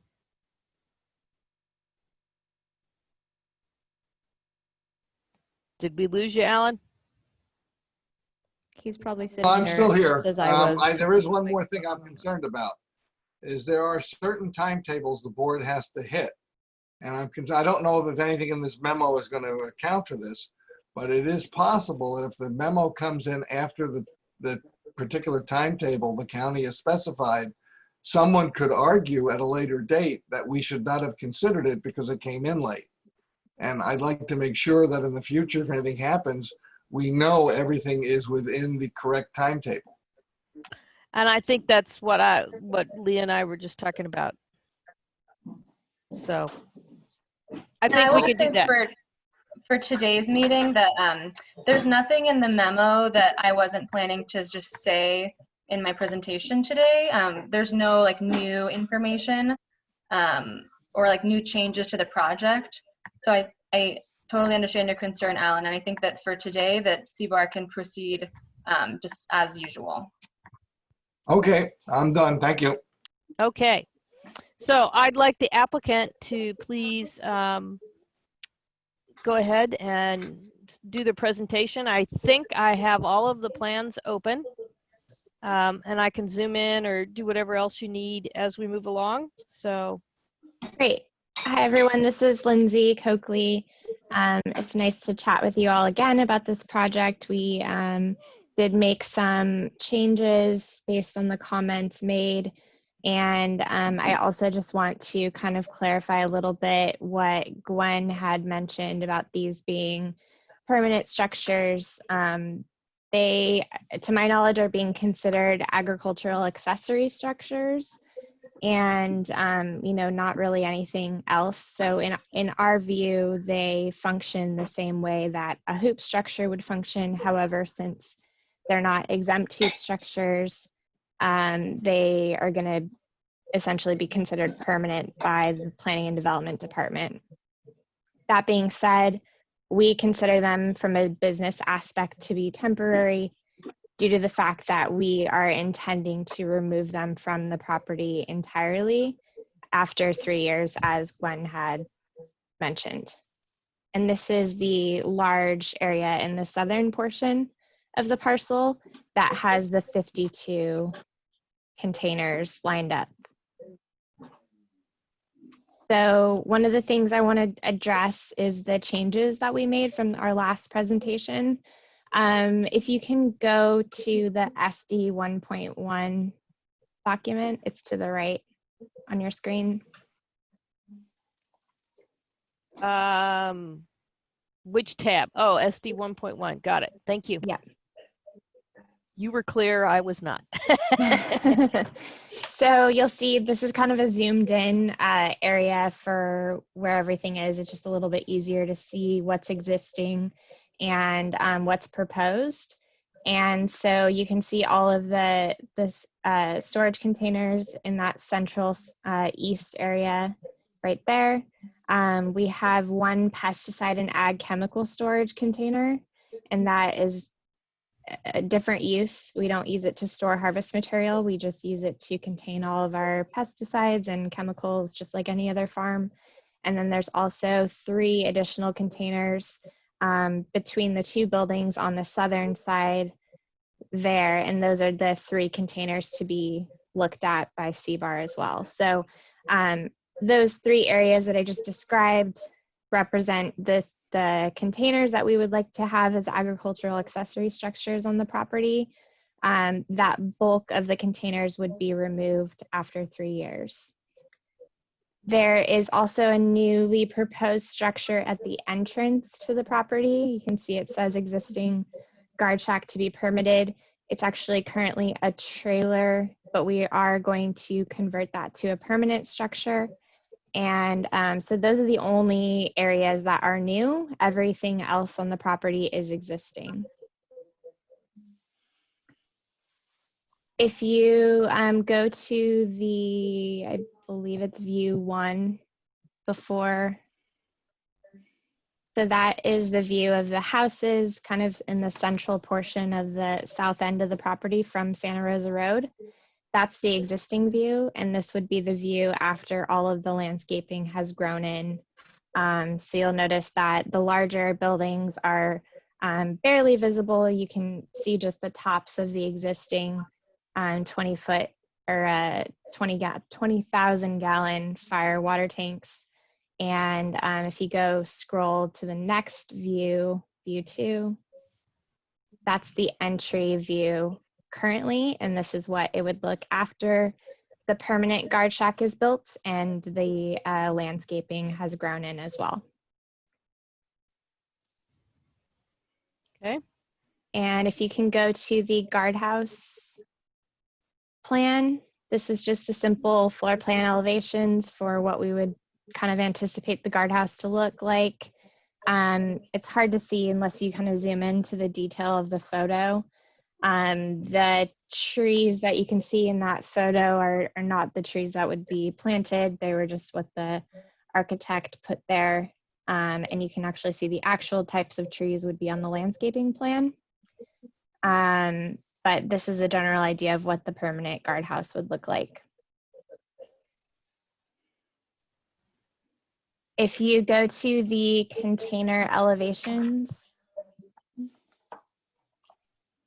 we are proposing to actually add a green screen type planter in front of the containers immediately. And this would essentially provide screening of the containers prior to the rest of the landscaping growing in. And this is to address the visual impacts that the containers would have in the 3 years that they would be on site until they're removed. And we also are going to put a green screen fence along the southern portion of the property where those 3 containers sit between the two large buildings. And this is your green screen? Yeah, it's just a conceptual idea of what a green screen fence would look like. And then the second page of that shows the planter as well, but it's the same planter that we have transposed on the elevation of the container. And ideally, this would grow in within 1 to 2 years, and we are considering actually installing it almost right after this hearing to ensure that it actually starts growing prior to approval. As you know, that these cannabis projects can be delayed, and so we're going to try and install them as soon as possible. If you go to, I know there was some comments last time about viewpoints from the different public highways. This is a view from Highway 101. There's literally no visibility. This is from Highway 246. And another photo from Highway 246 kind of surrounding the property. The only location you can actually see the property is in this photo. And between the 2 trees, quite a distance away, there's some white, and that essentially function, or you can see the top shelf of the hoop structures. If you go back to a 1.1, that is this area kind of more to the north, actually. This one? No, sorry, below the drop. So where that oak tree sits between the 2 sections, you can see that area. Okay. But it's, as you can see in the photo, it's really difficult to see due to the existing landscaping and the distance that it sits away from Highway 246. I think the other items that are up for consideration too are the lighting plans. Sorry. And I'll describe those first, and then I'll actually turn to Laurel to describe the landscape plan. But this is what we are proposing for lighting. For security purposes only, we don't intend to have any perimeter lighting. We only are going to have lighting on the outsides of the existing buildings and structures. And if you go to the revised lighting detail, that shows the elevations of where the lights will be mounted to each area and the type of light we intend to use. the solar motion activated security lighting that is specific to the poles that we have cameras on. And that is requested, that type of light is requested by the sheriff's department in order to provide constant low light at entry and exit points. How tall is the pole? I think it actually shows on there. There's the gate post, which is shorter. I think it's 7'3". And then the pole near the storage containers is a bit taller. I think that's 12 feet. Okay. And Laurel, do you want to take over and talk about changes to landscape? Sure. Hi, this is Laurel Brady. Let's see if we can flip that. Oh, well, we can look at it that way if you want. Just a minute. I'm working on it. How about that? Great. Okay, can you all hear me? Yes, ma'am. Okay. So in order to address the hoop screening as mandated by the county and the container screening as requested by the board last time, we took your suggestions and incorporated a more natural screening approach in all the areas where it is feasible that we could actually do that. So along Santa Rosa Road, we have the opportunity to create a more natural looking landscape that speaks to what is across the street. As you know, Santa Rosa Road has a combination of very natural looking landscape and then very agricultural looking landscapes. So we're surrounded on both sides with this property with agricultural land. So there's very straight lines for the property. But along Santa Rosa Road, in front of the existing buildings, what we've done is taken another approach, and what I've shown is a combination of plants and trees and shrubs that are also living naturally on the other side of the road, so they speak to one another. We have a combination of oaks and platanus, sycamore, toyon, prunus ilicifolia, some ceanothus, and some Sambucus mexicana. So it's just kind of like as you see it, as you go down the road in other areas where there is natural landscaping. And the other thing we tried to do is not just have it right along the edge as being like a hedge. We're trying to spread it out a little bit, so you've got some of the you get some depth in looking through the landscape. Put the big platanus next to the very large buildings so that we create some kind of silhouette against those. You can also see there the fence with the vines, as Lindsay was talking about, to screen the containers. And then as we move, let's move to the west for right now, since we're almost there. Okay, now down on this end, the existing landscaping in this area is mostly on the neighbor's all of it's on the neighbor's property, and it's a series of pepper trees. And then as we get farther down, there's a whole orchard that screens the hoops, so we don't have to worry about that. But here, the peppers do a pretty good job of screening, except there's some big holes. So what we're proposing is just adding a few peppers, not many, just to help blend from one to the other, and then including all of our native plants and pulling it into the landscape a bit as we can, just to give it a little bit more depth. We've got a big ditch right there. So planting down in the bottom of it where it says dry pond, it's pretty deep. So any planting in there is inconsequential. It doesn't do anything for screening. So then where we do have some constraints, and then if you could please move it to the east side, that would be, yeah. we have a very narrow, straight property line, and we've got an existing road. So, and we've also got an existing trenched, sorry, Lindsay, what am I? It's You're talking about the fiber optic cable? Fiber optic cables, thank you, Yeah. that run along there.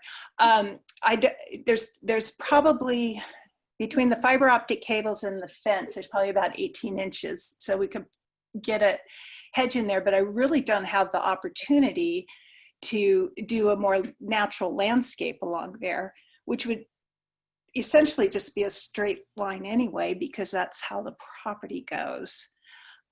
We did realize that the fence is inside the property line. So we're suggesting here a combination of trees and shrubs to help with the screening, and also changed the screen material to Prunus ilicifolia, because that's what we have. We have that mixed in with our mosaic of planting that goes along Santa Rosa Road. So at least it pulls that into that side. Possibility for the trees, I just kind of threw out a couple of possibilities. Either the Leylandi cypress, because they grow fast and drought tolerant, possibly olives, but they might prove to be too messy. And what didn't get on the plan was the Lionothamnus as another possibility. So, and then we'll go to the entry, which is right there. We have arbutus as your entry tree, and we've brought those into around the guardhouse as well. And then we have our tall screening behind that. It is important from the sheriff's point of view and the client's point of view that the guardhouse can actually see out to the driveway. So the plants are lower right in front of the guardhouse. It's a combination of salvia, point sal, and rosemary and Pennisetum orientalis right in front. So, and then the arbutus trees. On the eastern side of that is an access road to that field, which needs to be maintained, which is why that's open right there, because that's how they get in. I think that's it for now. Oh, and then it shows the location of the green screens over by where the containers are for S. So they would be on the north and south areas of that. They need to access the containers in and out, so that allows for access. They can also be proposing them to be in planters, so that if they need to be moved, or as the containers lessen, because they won't always have that many, they could actually move those closer to the containers as the quantity changes. And I think that's about it. It's open for questions. Okay. And then Laurel, can you touch a little bit on, how if we were to plant the green screens early, say, we get that started, how quickly they could screen the existing or the proposed containers? Well, we're planning on proposing to put them in a raised planter, so that helps with a couple of feet already. And then with the green screen, we would use a vigorous vine, which I haven't really decided on yet, but we could plant 15 gallons in there. So I think that we could get this pretty well covered if we plant them really close together pretty quickly, like within a year or two. I think we could have that, fully grown in. Also, I wanted to mention for the prunus along the eastern property line, we closer together too. They're now 4.5 feet apart for that. Okay. Like to come back to the board. Do we have comments?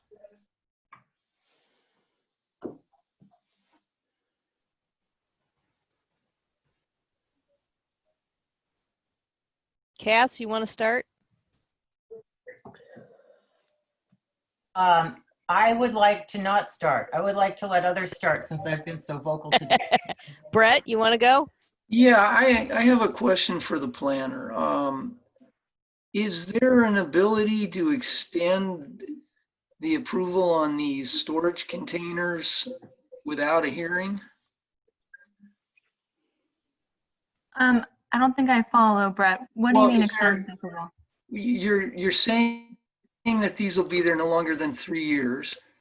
Is there an ability for the applicant to just say, hey, you know, something's come up and plans didn't work out like we thought, so we'd like to extend this another year? The approval for these containers? Do you mean like say past 2023? Yes.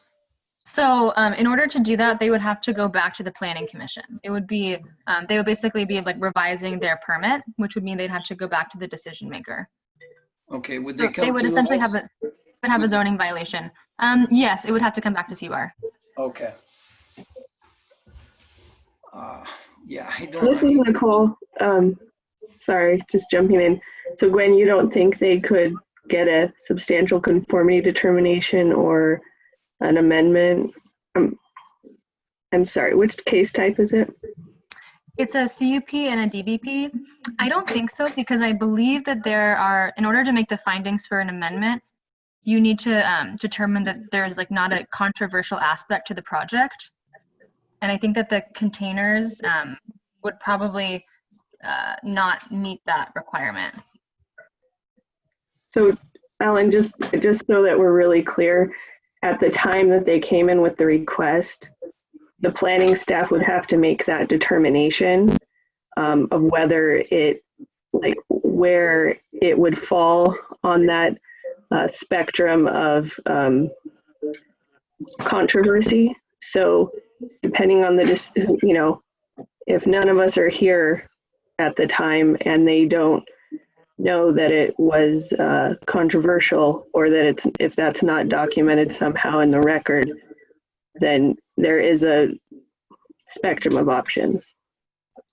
see, and that's been my experience as an architect. And I'm not presuming that that's what the applicant's going to do, but it leaves a window of opportunity to do something that, you know, like you said, is controversial.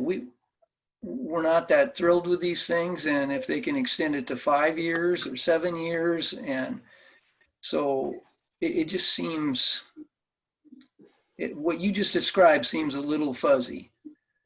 So the last thing I'll say on that is we've had similar projects like this in the past that have gone to the planning commission, and usually the way planning staff will reconcile it is with a condition of approval stating that certain structures have to be removed by a specified date. And then if they're not removed by that date, then our permit compliance staff would begin enforcing the permit conditions. And if the structures are not removed within a certain period of time determined by the department, then usually daily fines are assessed on those structures if they haven't been removed. But the bottom line is they would have to go back through CBAR and the planning commission.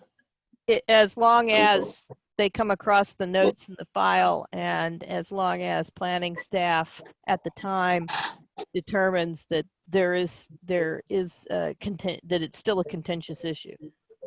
Yeah. Okay.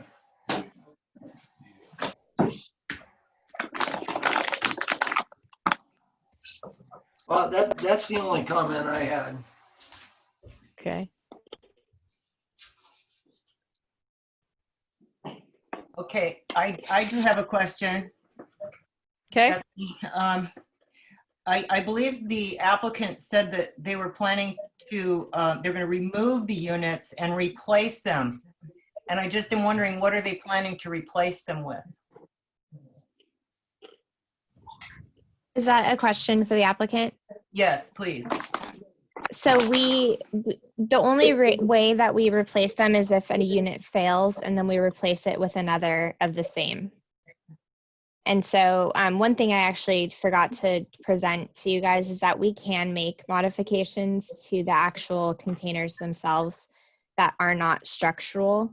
And so, if coming down to the design of the structure, we can change location within the realm of the fact that we have to connect them to electricity. And we've considered also painting the containers as well. So I think consideration of the fact that we're trying to make these structures more compatible with the surrounding environment, in addition to the fact that they're going to be removed And I from a think business side of things. I think what Cass is asking is, once they're removed, what replaces that storage capacity? Correct. Oh, I see what you mean. Yeah, so we are looking to store offsite. It doesn't make sense for us to store a lot of material on the farm. And so we don't want to store on the farm anymore. So if I'm understanding correctly, then your intention is that these would go away and Entirely. entirely, and the storage that they're performing would be somewhere else, and that area would just be an open area. Yeah, it would be, we're proposing to store them in Lompoc. Right, but the area that we're looking at and reviewing today, those would go away somewhere else, somebody else's problem, and that area would just be an open area. Correct. Okay, thank you.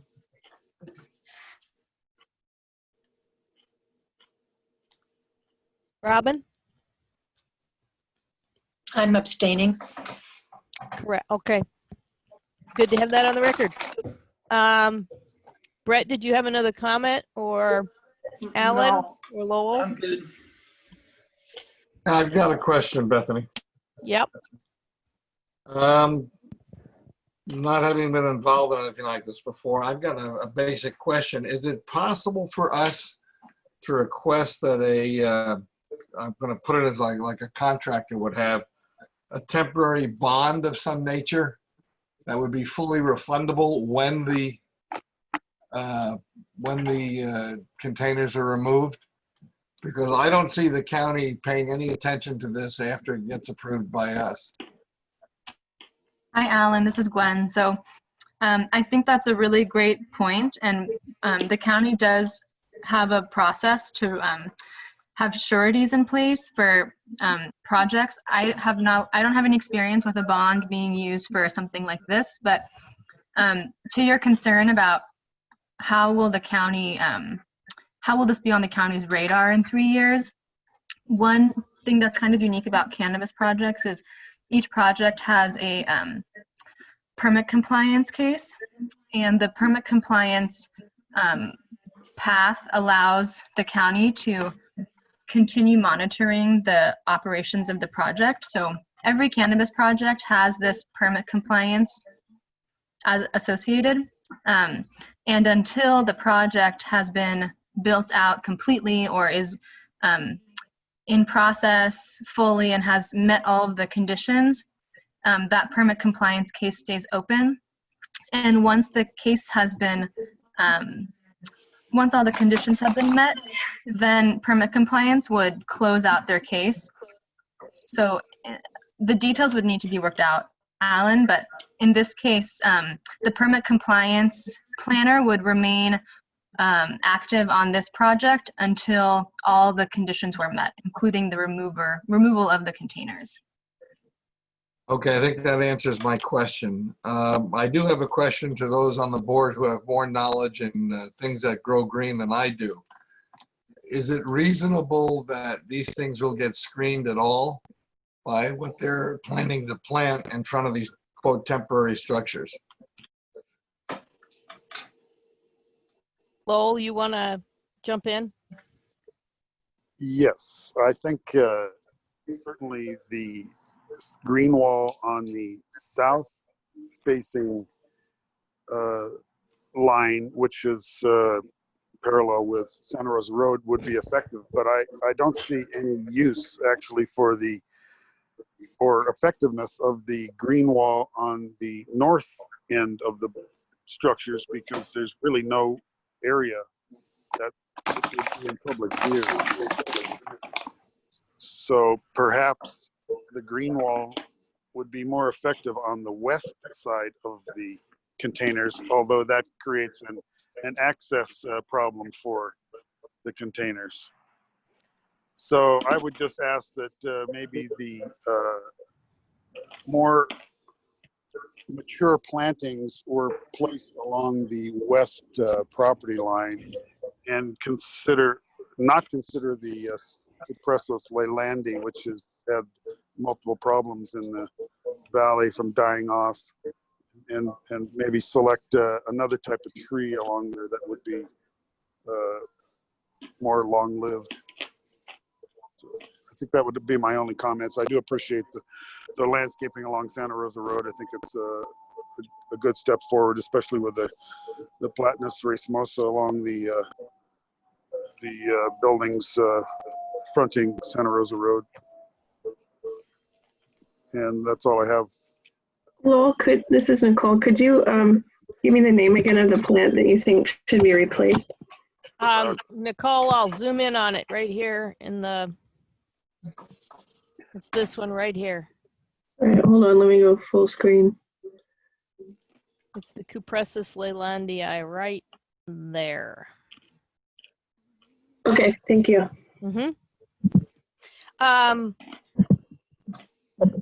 Did everybody on the board who's here have a chance to speak? Cass, did you have anything? I had one more question.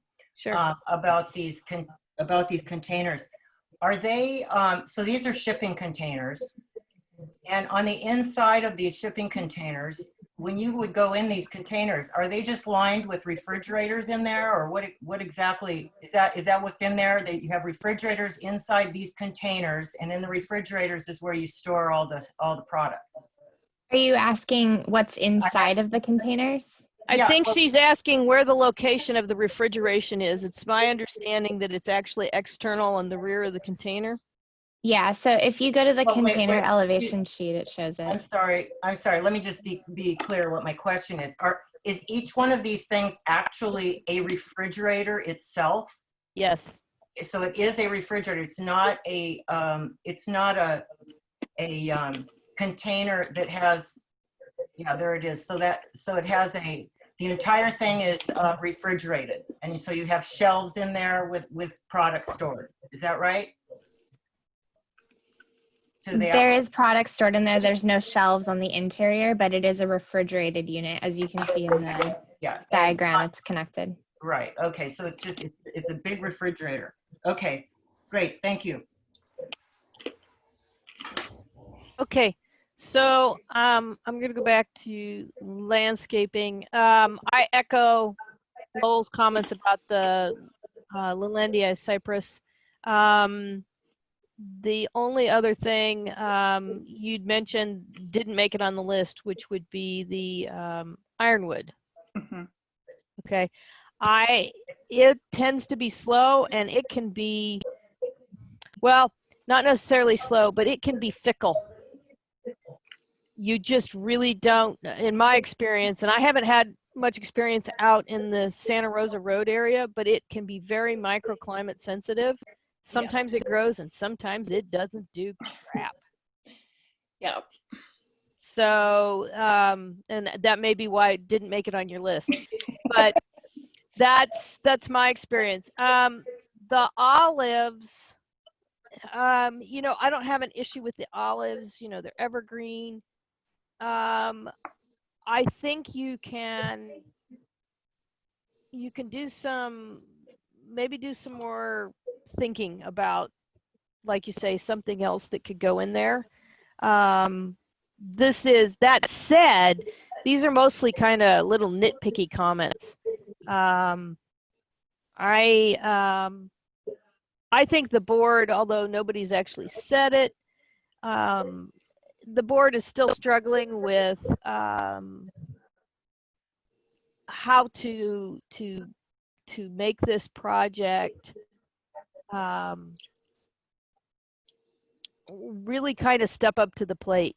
The landscaping has come a long way, and the response to our comments is very broad and well thought out, especially given the space constraints and various other things. I think, you know, when you actually get out here, there's going to be some areas like maybe right here, west of the dry pond, you know, right on the property line where you might have some visual holes. But that's going to be up to Ms. Brady, Laurel, to stand out there on site and be there. Exactly.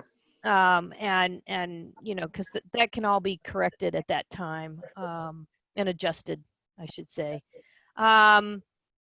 My overarching comment is that, you know, we're still struggling very much with hoop houses in general, and it's just really it's a big deal. It's very difficult for applicants and us as a board. I will comment that I noticed that the landscape screening here on, I guess, the west side, Laurel made a comment that there's existing landscape that runs all the way down on the adjacent property. The applicant has no control over that landscaping, and that person, regardless of what plant it is, could come in and chop it all down. So I think there's a good argument to be made here for continuing the screening along that property line, similar to what you have on the eastern property line. And I know that's a heck of a lot of planting, but at least it'll be under your control. And I'm pointing this out for the planner. Okay. Okay. Can I jump in, Beth? Bethany? Yes. Oh, okay. We'll definitely look at that. It has also to do with topography, as well as the orchard, the walnut orchard that's on that adjacent property. So I understand your concern. Yeah, they could come in and chop all those trees down for sure. But there's also changes in topography that tend in some of these areas that screen the hoops, just because you can't see it because there's a hill or something like that in the way. So we'll take a good look at that and see how long, you know, how far we have to bring those down from your vision from the road. Okay, well, let me do this. I don't want to go to the extent of suggesting the whole board go out and look at it, especially since this is, as I see it, more an issue for the planner and for me personally. And I would be willing to go out and meet with Laurel and just kind of take a look, or just drive up and down by myself to satisfy myself. But the comment, I'm going to leave the comment out there. Okay. And I will make a note to take a look. So I may contact you, Laurel. Yeah, I'm happy to meet you out there. That'd be great, actually. And then my only other question then to you, do you feel that the trees that we're proposing on the east side are actually necessary? It's kind of like a double duty screen that we're proposing in that area.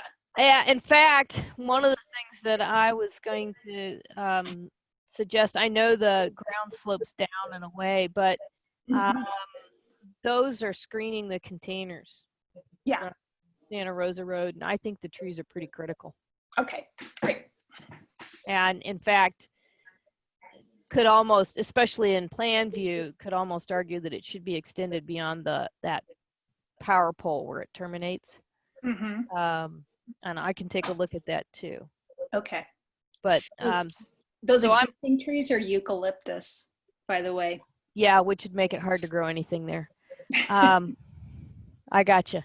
All right, so I'll take a look when I'm out there, but those are my two comments about the east and west property line screening.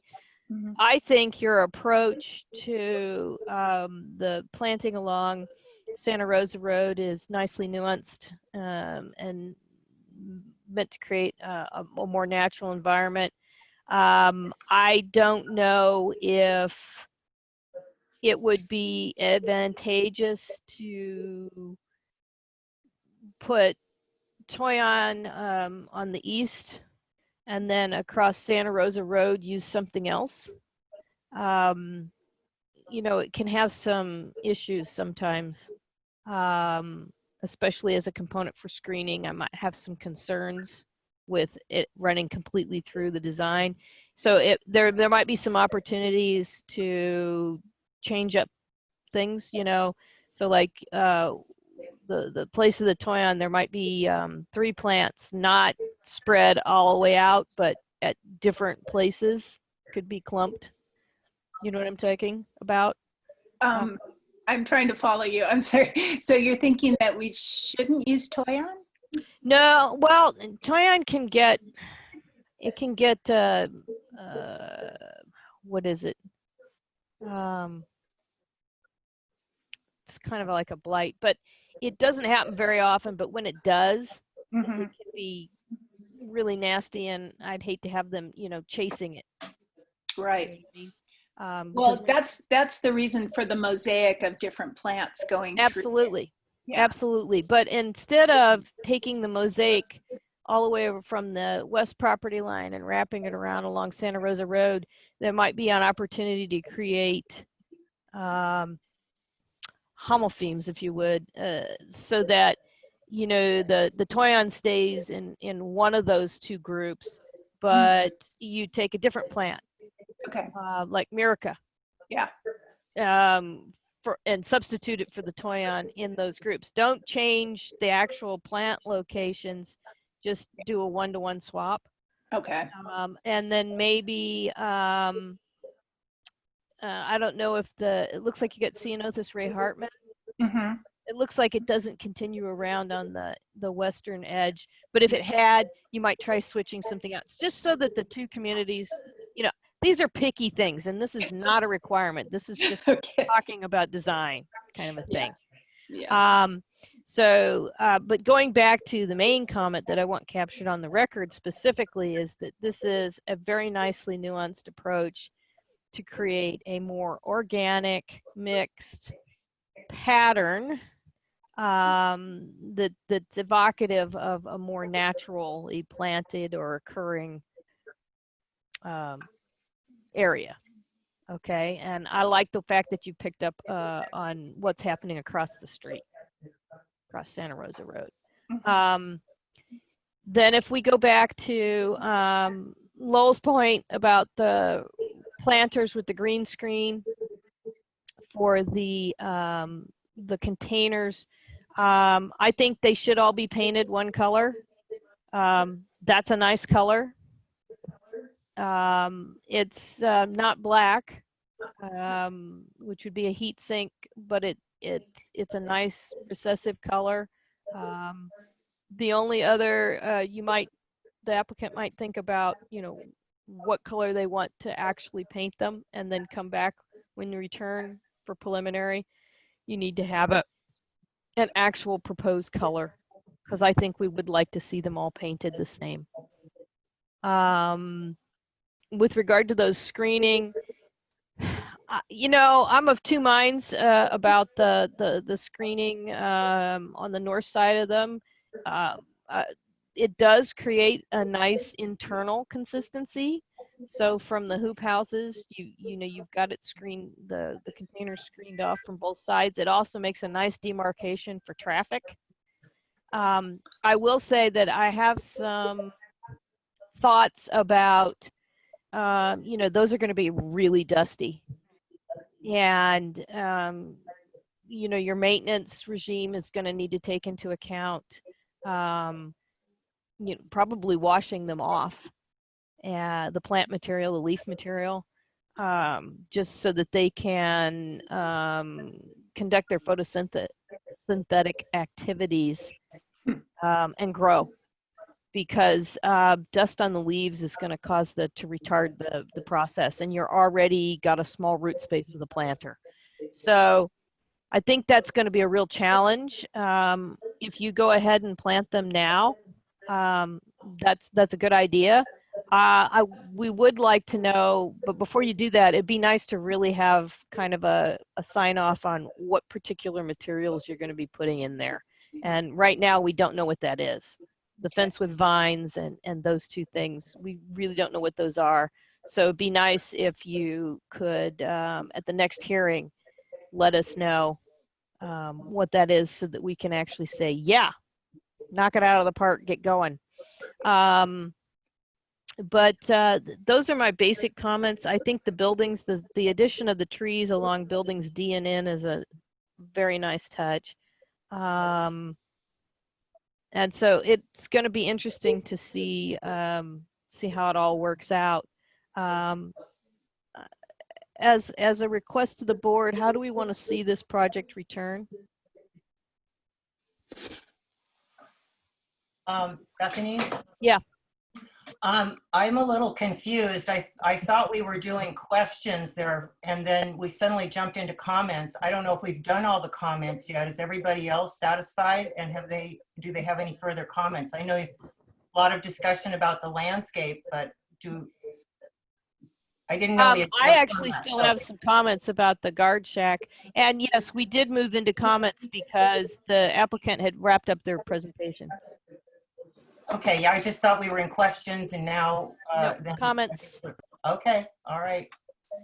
I'll get used to this someday. Do you have any further comments? I'm still very much struggling with these pieces as architecture. I think the guardhouse is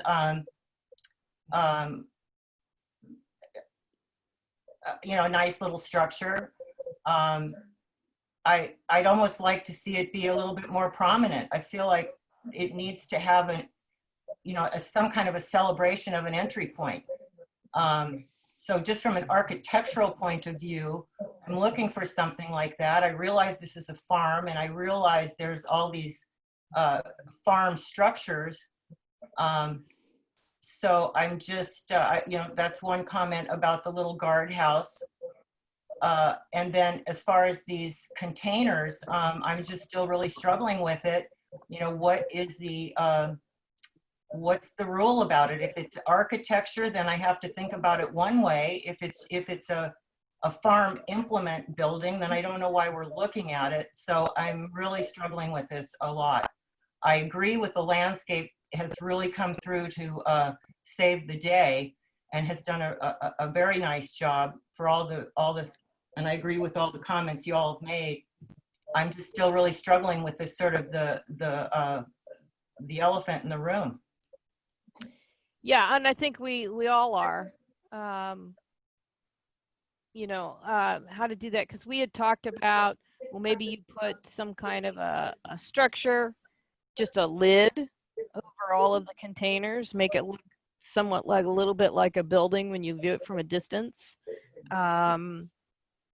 But then, as you know, it's quite a tussle as to what we can do with it. And I think the applicant is and the planner are very much looking for further direction on those containers. Yeah.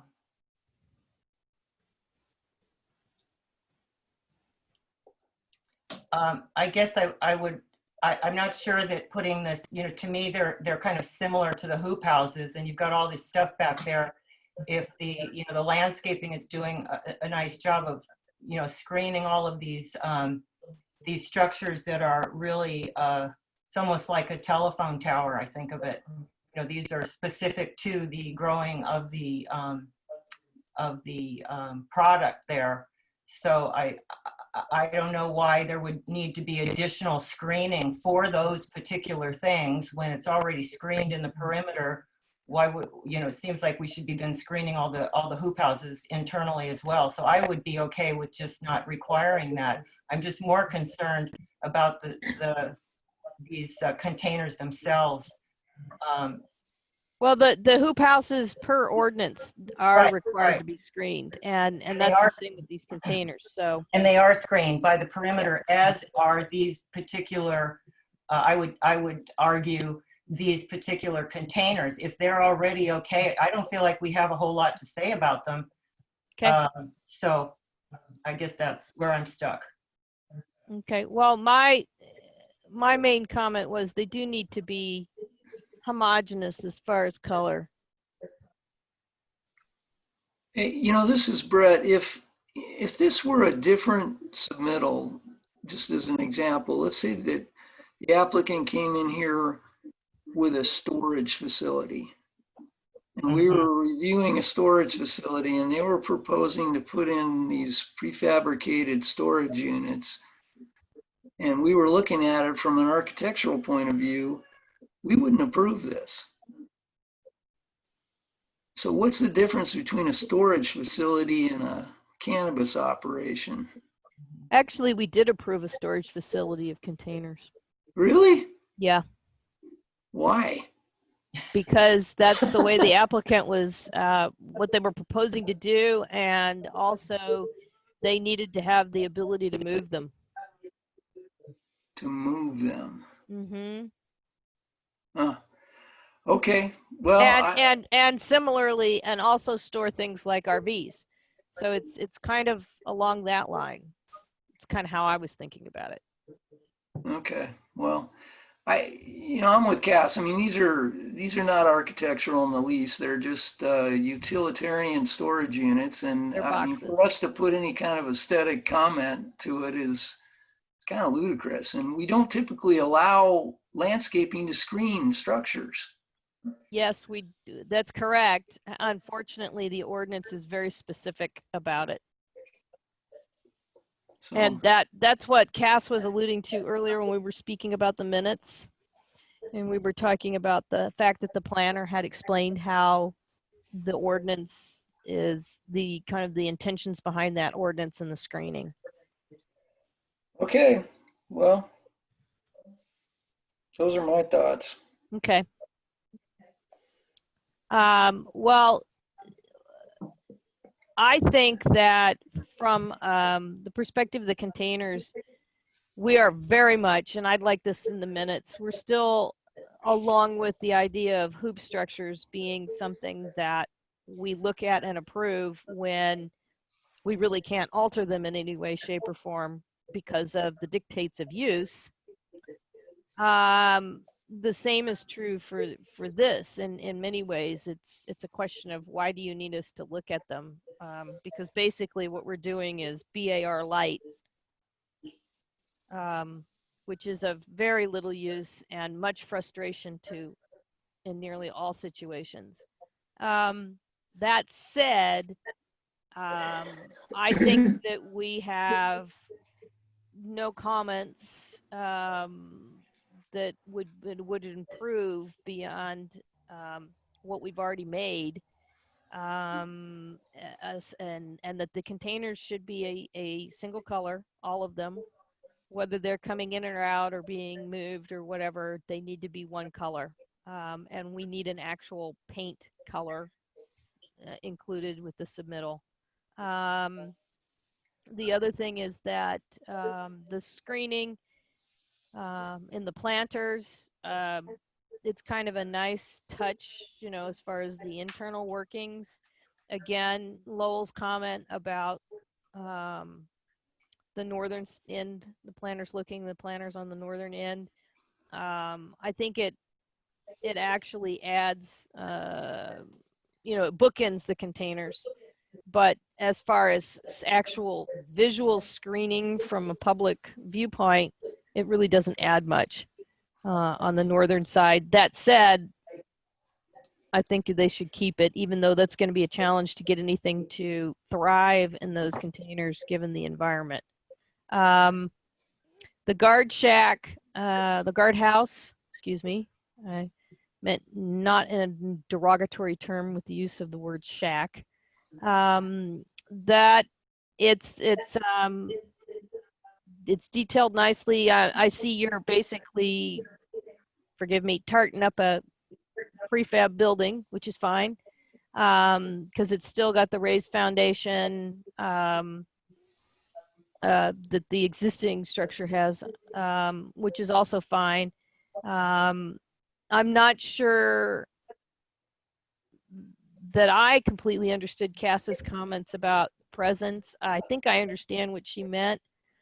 I think that in a very nondescript campus of buildings, that this one is actually starting to have some engagement and a presence and a character of its own. And I think that was the general gist of what she was saying about it could be more. I don't think she's saying make it bigger, but I think she's wanting emphasis on the character and the engagement. So at least that's how I took it, and I would like to see those. Thank you for supplying the additional information with the photos, highway photos. As I mentioned before, the landscape plan has progressed tremendously. The lighting, the one thing that I understand you're doing the security lighting, and I would like to thank you for actually showing us what you're doing that is in keeping with the Sheriff's Department's guidelines and requirements. I'm hopeful that this actually, although I don't particularly care for the lights, I'm hopeful that because of the work you've stated you've done with the Sheriff's Department, that there won't be any additional things, any additional fixtures that would just, after we've gone to such great detail and nitpicked about lighting fixtures, and then all of a sudden we have all these security fixtures we didn't even know about and never saw. I appreciate the fact that you've been upfront and have shown us exactly what it is, and the fact that they're limited in numbers. Very much appreciate that. I would like some information about the pole light that's over here by the guardhouse. As far as height and what that looks like, I think when you return, if you can show us what kind of pole that's going to be. I noticed this pole is much thicker and this one's not, and so just a little bit more information. This looks like this is the entrance one. Yeah, it's 7.3. Okay, so I'm just looking for a little bit more detail about the materials of the pole and how that works. So those are some things to think about. Like I said, it's mostly detail-y kind of things, like the spec on the actual green screen type of product that you're using. You know, is this integral to the planter, and so on and so forth.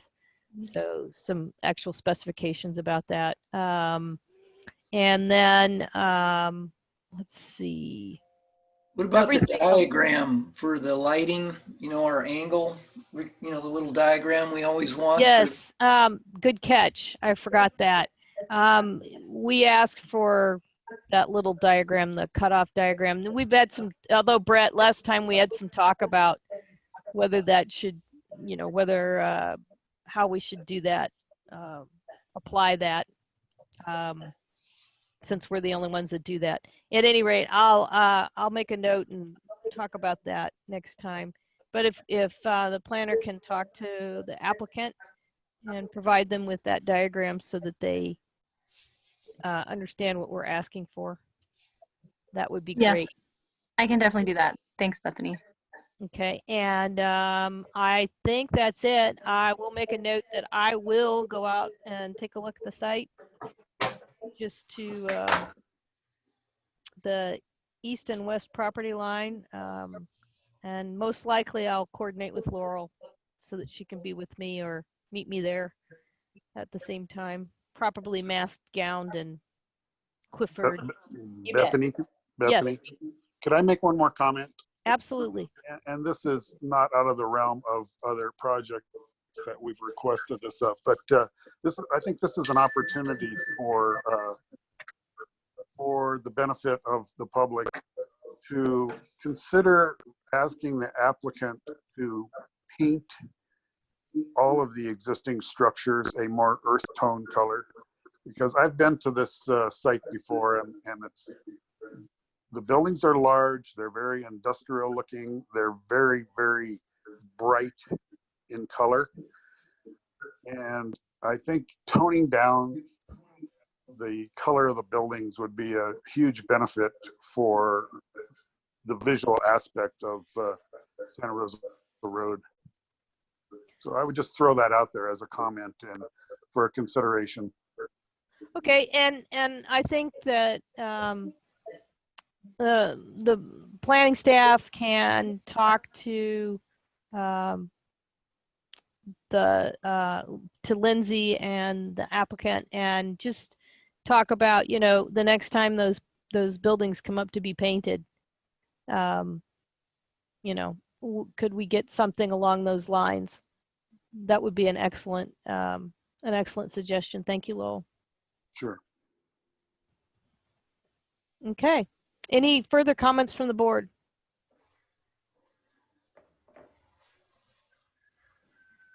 Okay, I'm not hearing anything.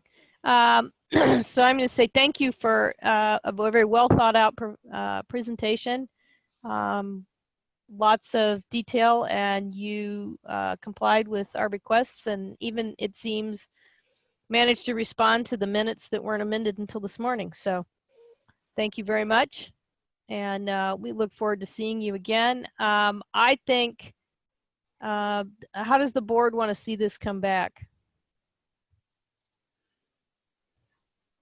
Or do we think we're ready for preliminary?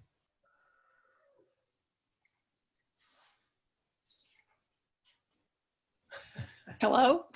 Hello? Okay, I'm gonna ask that it come back for further conceptual. Okay. Brett and Cass, your thoughts? I guess I'm fine with that, yeah. Yeah, I you know how I feel about it. I was going to say, I hope that we can continue to work with staff about just clarifying, and I know you guys have been working on this for a long time with the hoop houses and everything else, but I think we need more conversation about these kinds of structures continuing. Maybe we can get more clarity. But if that's the pleasure of everyone else, I will go along with that. Okay, Lowell, is that, what's your thought behind that? Well, I just think there's a lot of issues that we've brought up today that need further clarification, and I don't think we're there yet to give it a preliminary. Okay. Then let's move forward with have them return conceptual, or at the very most conceptual and preliminary with no guarantee of preliminary. But let's shoot for conceptual, okay? Okay. All right. All right. Well, I think that concludes this item. Thank you very much, and we look forward to seeing you return. Okay, thank you. Thank you.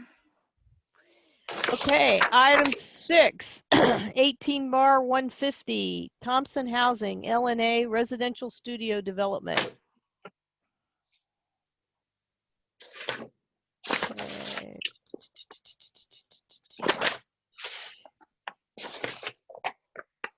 Okay.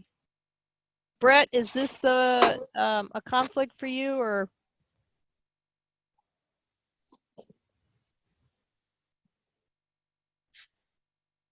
I lost Brett. Do I have any conflicts on this project, I guess is what I'm asking. No. Okay. All right. Then let's go to, sorry, I got to get my ducks in a row here. Me? Did somebody say my name? Yeah, can you hear me, Bethany? I can now. Awesome. Okay. I think that we are actually on, I don't think we're on Thompson Housing. I think we're on Santa Barbara West Coast Farms. Thank you. Did I look at the wrong one? Yes, I did. I did. Thank you for that. I Okay, was wondering why I wasn't finding it. I was like, wait a second. This is the wrong project. Okay. Item 4, 19 bar 195, Santa Barbara West Coast Farms Cannabis. This is the project, right? And I had it open. If well, it looks like it closed. All right, so let's do it again.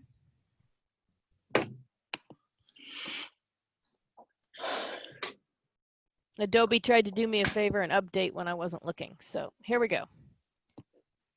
All right, so Hey, Bethany? yeah.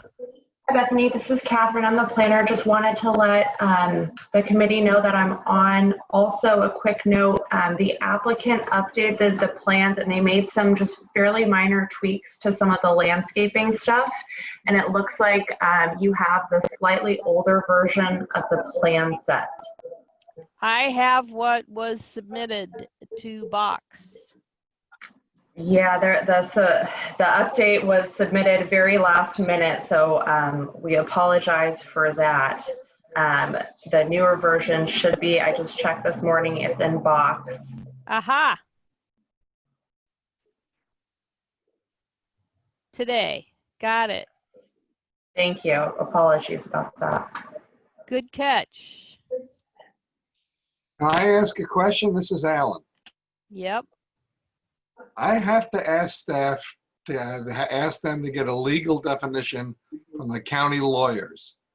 Because if something came in late and somebody looked at this last night or the night before and didn't think there was an issue, but has an issue with what just came in, I don't think that's fair to the public or us. If I could maybe just chime in here on this is the applicant. Actually, so we didn't change anything. I actually was fortunate to meet with Puck Erickson. She had reviewed our plans and said we just need to further elaborate to give you guys some more clarity, and we just basically added more detail to that exact topic.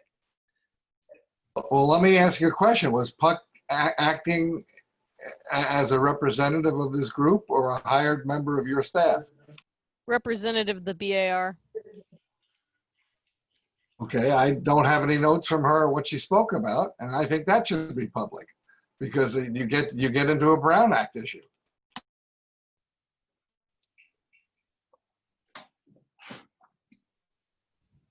Okay, well, hopefully, you know, the clarification I think was just really giving further drawings on particular topics. Catherine, do you want to speak to what the difference is?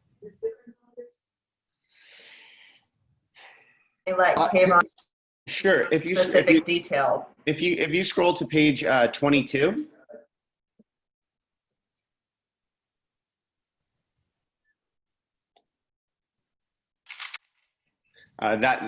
Go back just one, please.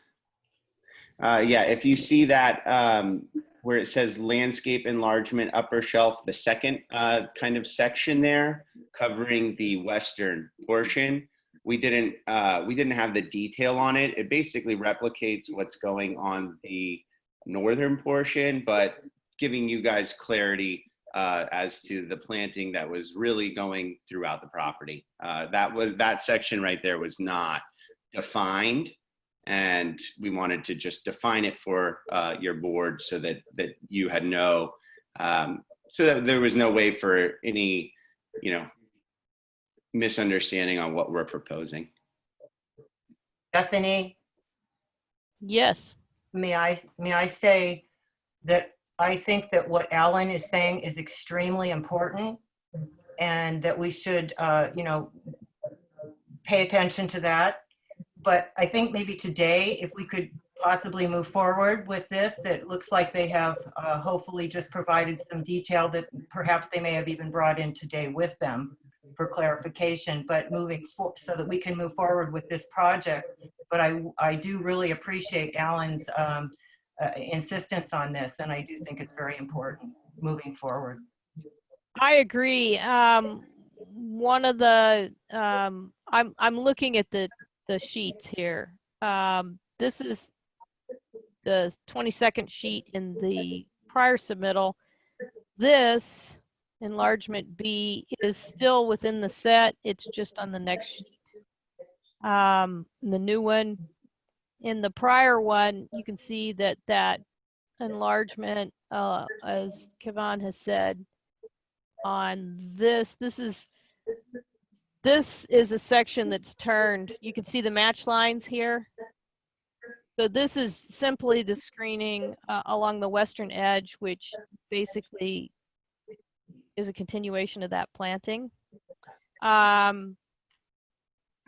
I don't see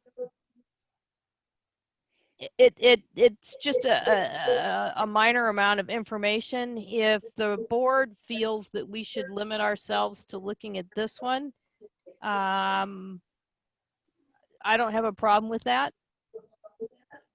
Can I ask a question, Bethany? Yeah. A couple of questions. One to you. Am I required to vote today, or is my vote not required? Well, we got Brett, Alan, Lowell, Cass, Robin, and me. So there's one person who isn't voting. All right, then I will not vote on this, and so you guys can continue. But I definitely have a question to staff.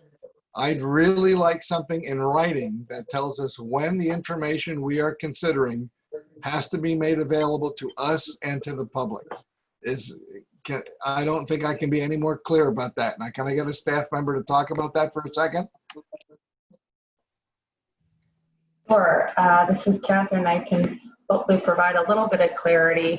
I think the goal is to get this information to the board and to the public, I guess about a week out. However, there have been numerous instances where people will swap out plan sheets the day of. And I think as long as it's made public, and specifically because the details are fairly minor in this situation, I don't believe there would be any issues. However, if the board does have concerns about this, we can reference the plans that were submitted previously. Well, let me just say something here for Alan and Catherine's benefit.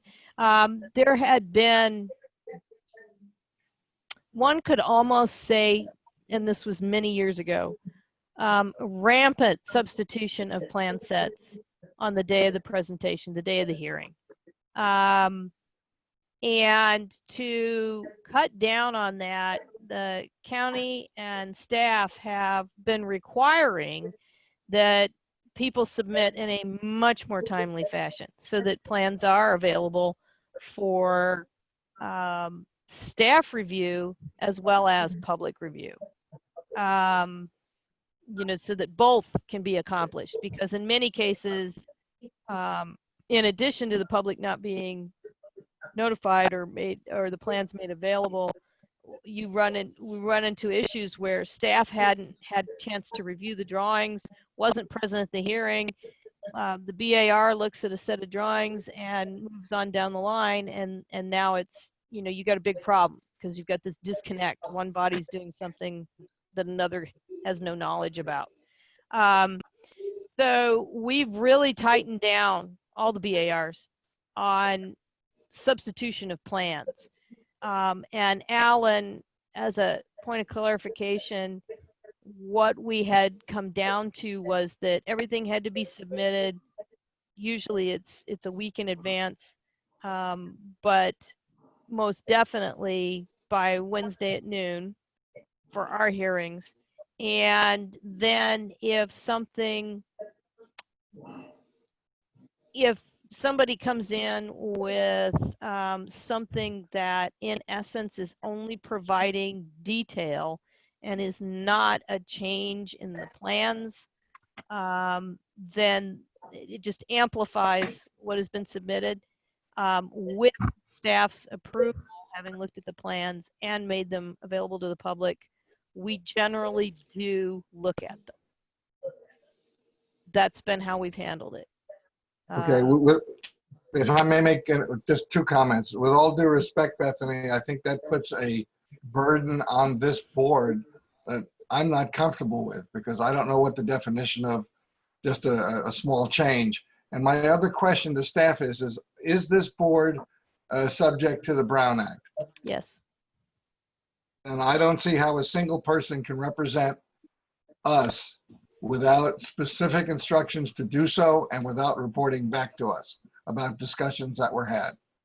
She was asked to do that at the last hearing, Alan. I didn't see any notes of what was discussed.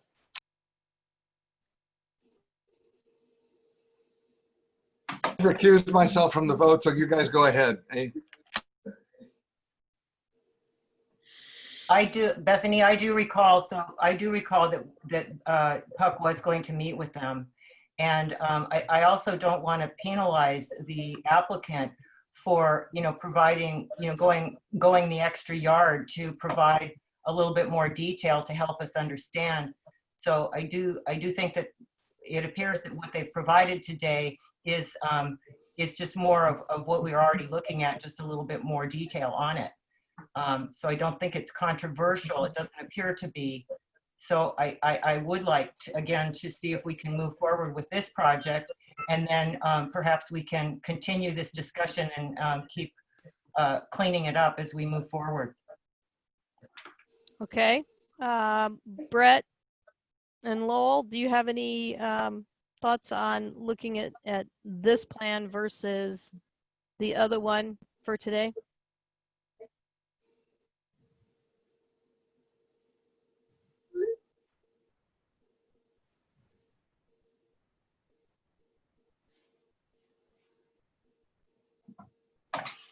Anybody?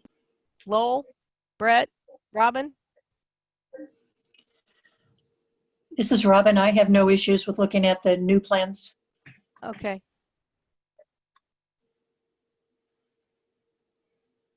Lowell and Brett, any thoughts?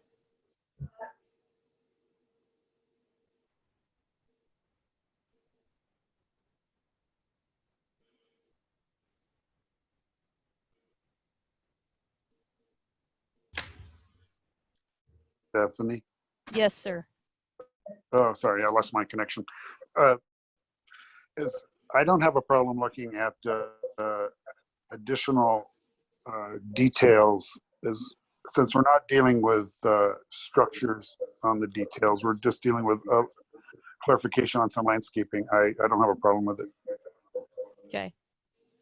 All right. Well, I think that on balance, and I too think that this is just an amplification of a description of a pattern of planting that turns a corner. So I have no issues with looking at this today, especially in the interest of moving forward. So I think that's what we're going to do. Could we have Catherine, did you have anything else to add? I don't have anything to add in particular, but I am available for questions. Okay, then I'd like to have the applicant begin their presentation. Thank you, Chair and members of the board. So if we could, I know Michael is also on the line. He isn't, unfortunately, he's not available to be in front of his computer. So I was hoping to just walk you through the past comments that we had left with on the previous CBAR and show you how we have addressed those. Anthony from Planaire Design is also on this call as well, and either of them would be available to answer questions should you have them after I go through those those 5 comments that we left off with. Okay. The first comment was referencing the appreciation to the design option number 3. If you scroll to page 4 of the plan set, you'll see that is the design that we've now implemented in this this plan set. The second was referencing that you also like gate option number 3. If you scroll down to page up to page 3, you'll see that gate is now what has been implemented as well. We also called out the detailing of the stone to be the Santa Barbara sandstone that your board had suggested. The next item was that you were okay with the deer fencing as well as the galvanized fencing. The third item was that you wanted to see the odor abatement pipe in black. If you scroll to page 16 of the plan set, you will see that detail in the upper right hand or middle of the page, right hand corner. It is called out there. One more page up, I think. There you go. If you zoom in on the right section, it does call out that the pipe will be in black. Yep. The fourth comment was to reduce the building lights to 12 feet. If you scroll back up to page number 8, you'll see item number 7 calls out that building lighting will be no higher than the 12 feet. Sorry.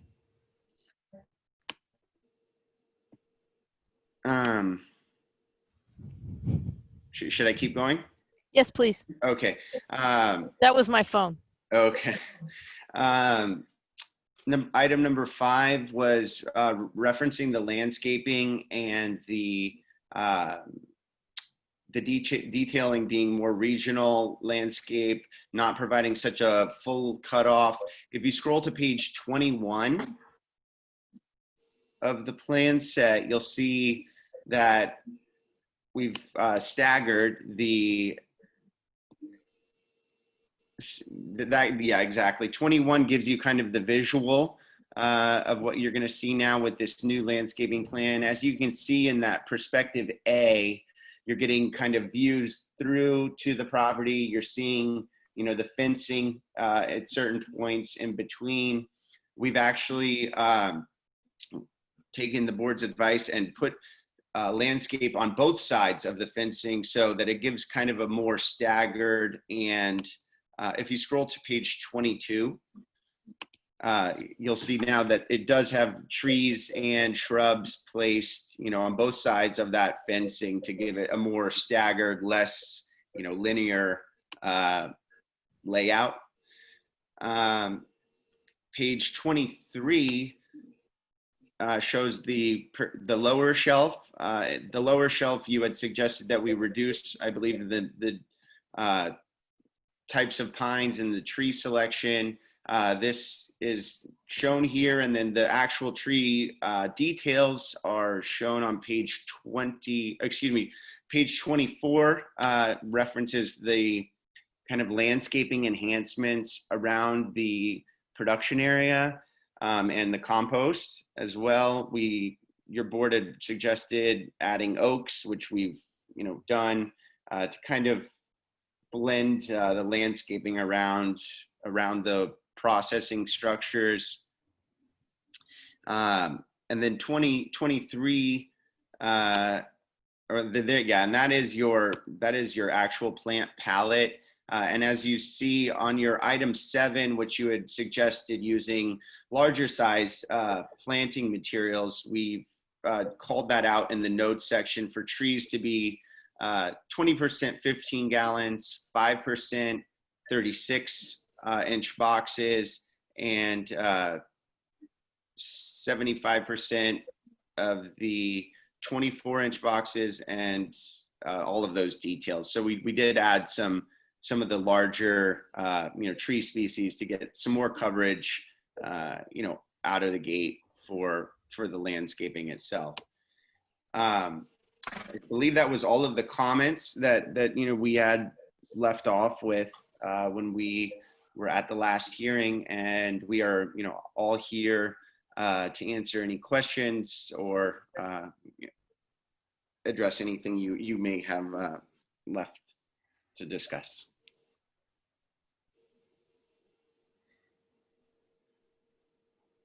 Okay. Anybody have any questions, or should we just move into comments?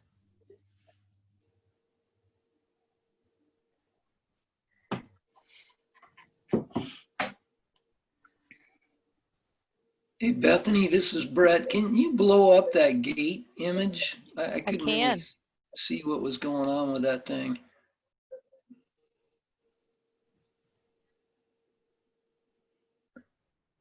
So that is a see-through gate, I take it, is what we're seeing? Yes.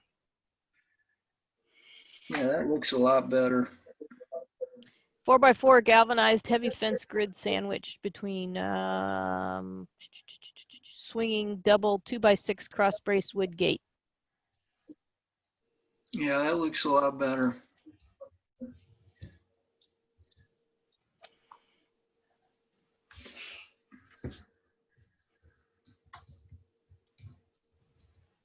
So Bethany, are you looking for comments? Absolutely. Would everybody on the board like me to just kind of slowly go through every sheet in the plan set? That might be a good way to go here. I was just checking to see. Oh, no, that's not what I was looking for. Oh, that's right. It closed. Haha. I was just checking to see. Let me go back to box here.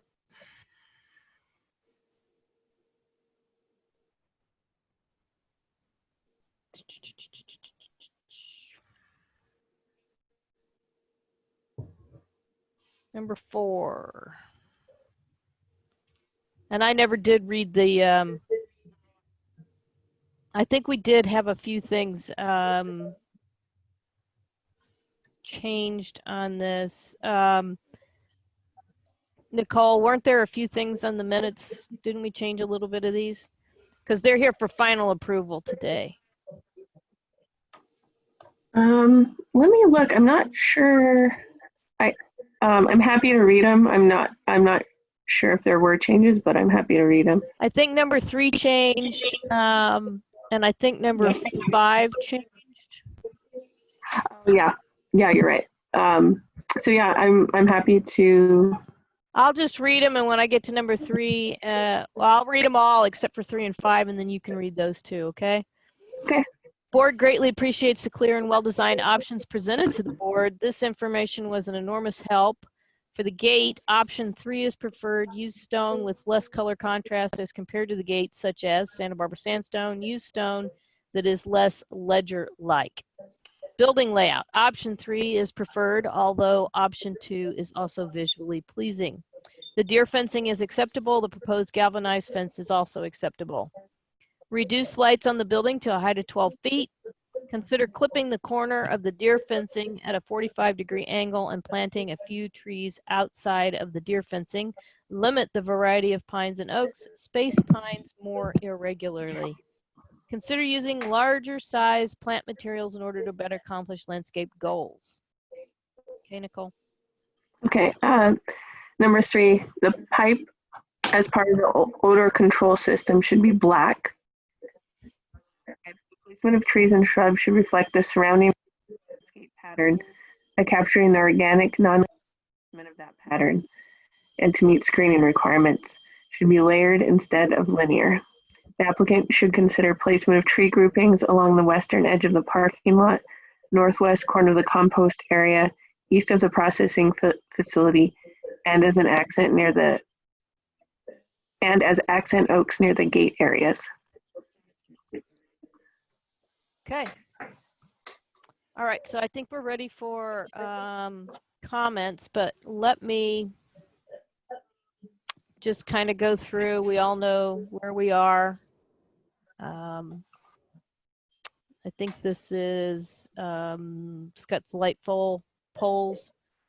I don't believe anything has changed. That's correct. Nothing has changed on here except for obviously confirming that.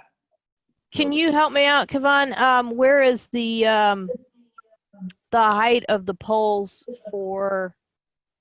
Sure. Let me, Michael, are you on by chance? Oh, there it is. It's right there on the sheet. It says 30 feet. No, it on says the 30 detail? inches. That's why I was looking at it. I can't see that small. Yeah, well, you can't because it was returned. That's in keeping. Oh, that's just the light top of the fixture. thing. That's just Right, the right. top of the pole. There it is. 9'6" maximum height from grade. Okay, I just wanted to make sure it was still there. because we talked about that last time. All right, so it's still there. This is option 3. So that carried through. The gate, we've already looked at that. I don't think anybody has any issues. This is the building, 2 buildings. These are our elevations.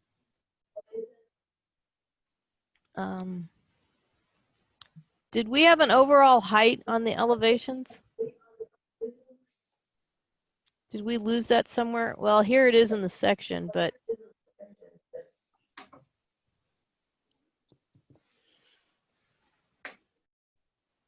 Michael, can you help us out here? Did we lose Michael? Let me ping him. Are you looking for the actual height of the structures themselves?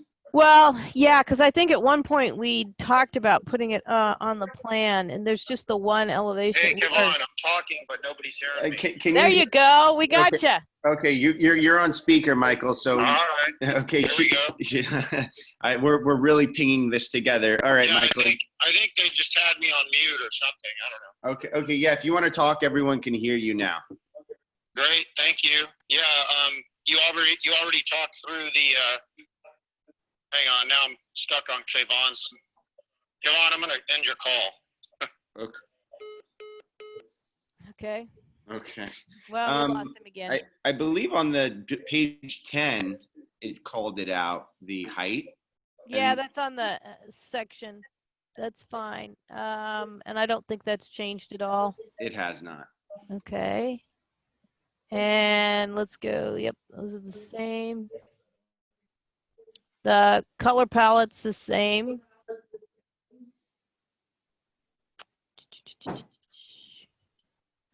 Okay, so this is our landscape.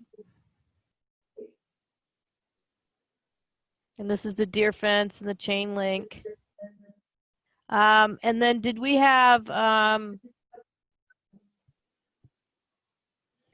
we have a detail for those?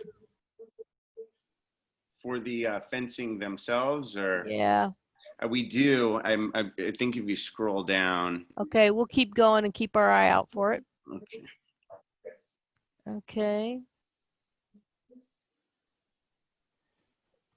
And there's some more lighting. Okay, so this is the location of the security cameras and such. All right. Non-irrigated seed mix.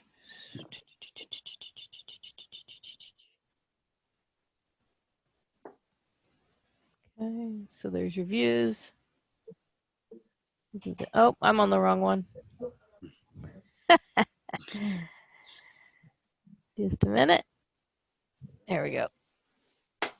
Okay. And we'll get down to the plant mix. I'm sure that's on the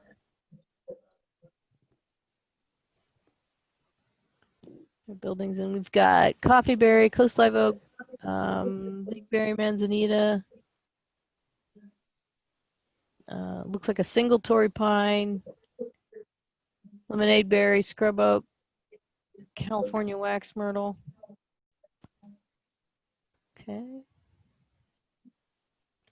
And this is our, let's just take a look at this.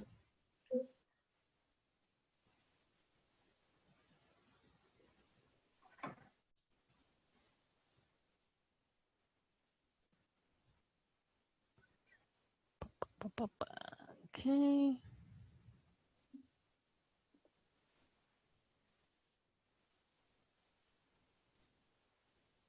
Okay.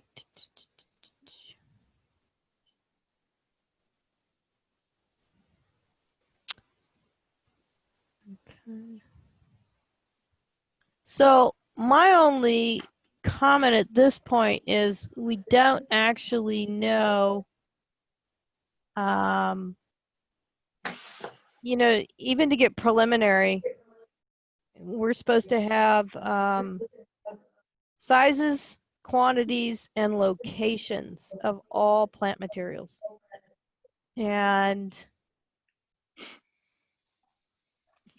for the trees, we're seeing that. And we've got quantities, but we don't actually have, and there's actually a note here that says the actual quantity of plants shall be determined during the CD phase. We don't actually have a final landscape plan. So is that not something that's a part of the construction documents, or? Well, when you get to preliminary, usually you have your plans, you have landscape, you have the specific plant, genus and species, you have the quantities, and you have the locations shown. And that's actually what we were asking for, was an actual planting plan. And that's why they added this, was to kind of show us what was happening all the way down the western side. But we don't have an actual final quantity count, and we don't have final locations for everything. And the irrigation, let's see.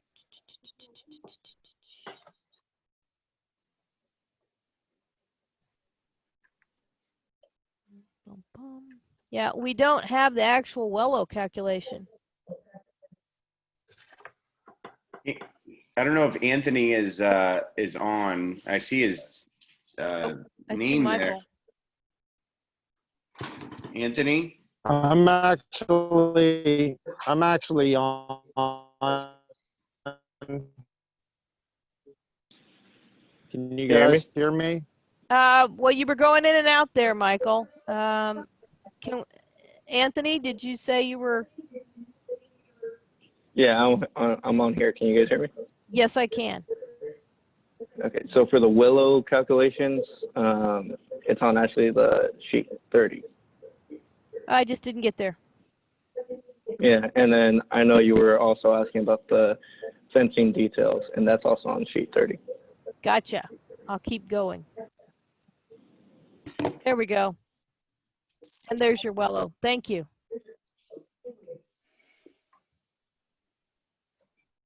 And you've got your post for the light pole. Okay. 6 foot.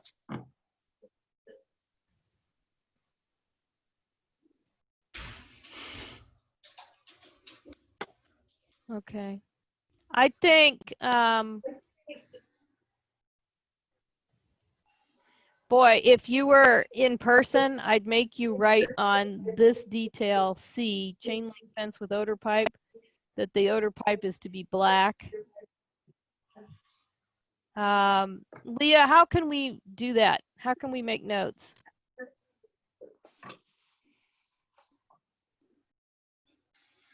Bethany, up at the top, you should have a little tab that says view options.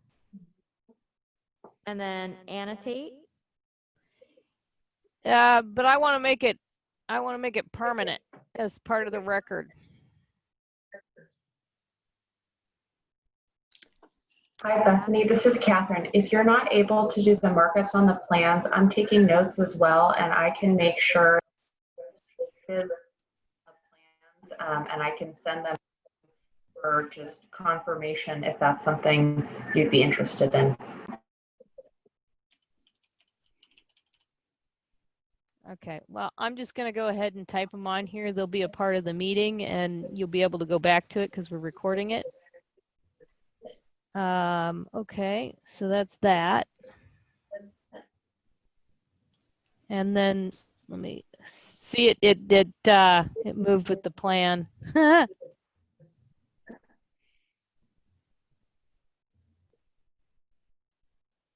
Okay.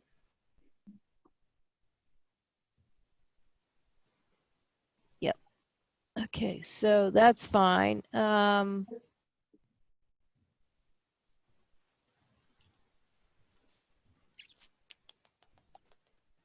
going to go ahead and delete this now.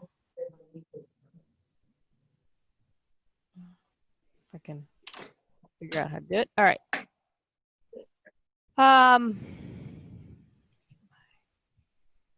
Get the other one I wanted to make a note on would be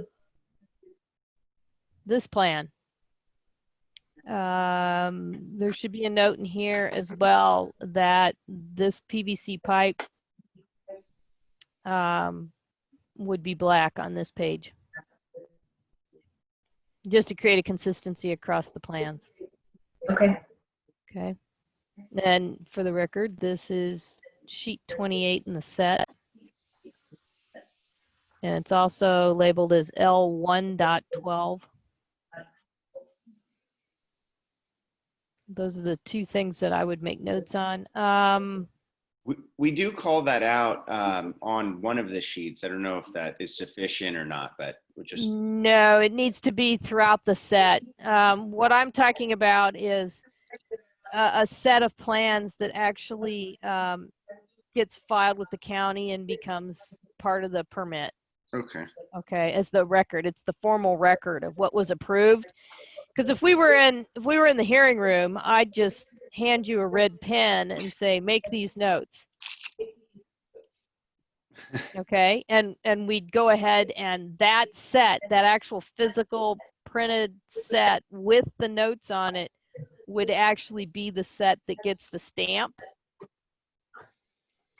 for of approval, and then it becomes part of the record. And so that was how my question was. I mean, I'm not actually annotating the plan. And how do I make that part of the record? So, but we are recording the hearing, so. Okay, so this is mostly interiors. There's your details.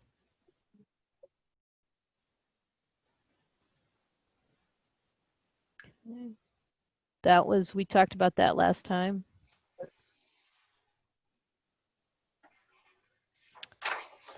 Okay, for completeness, I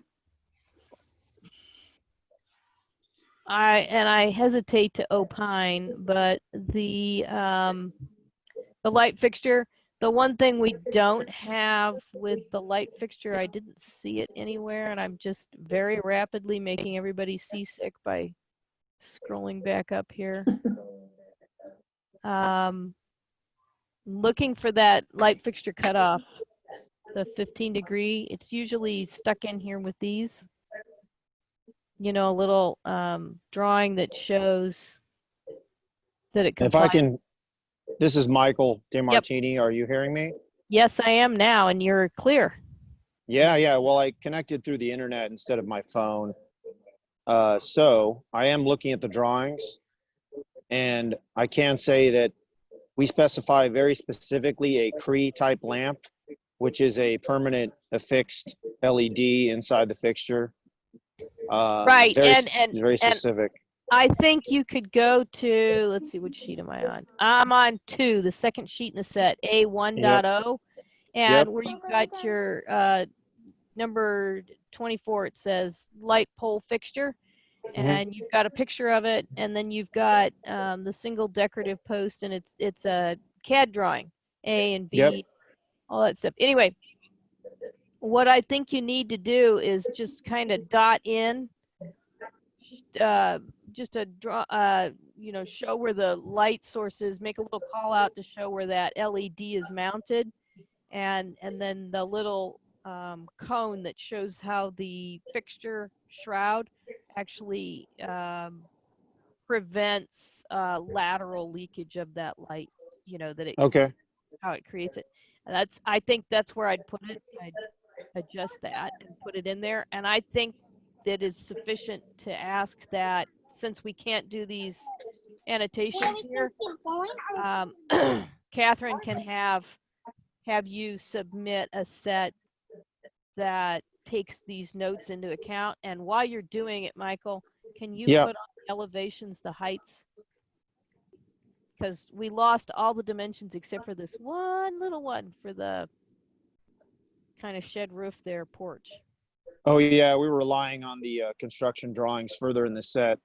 But yes, our note calls out 12-foot high everywhere on elevations and throughout Well, the set. that's for the lights, but Yeah. we don't have the, the ridge height, or That's eave. in this. That's on the section, Bethany. If you can look. Yep, it's the just this typical next sections. page down.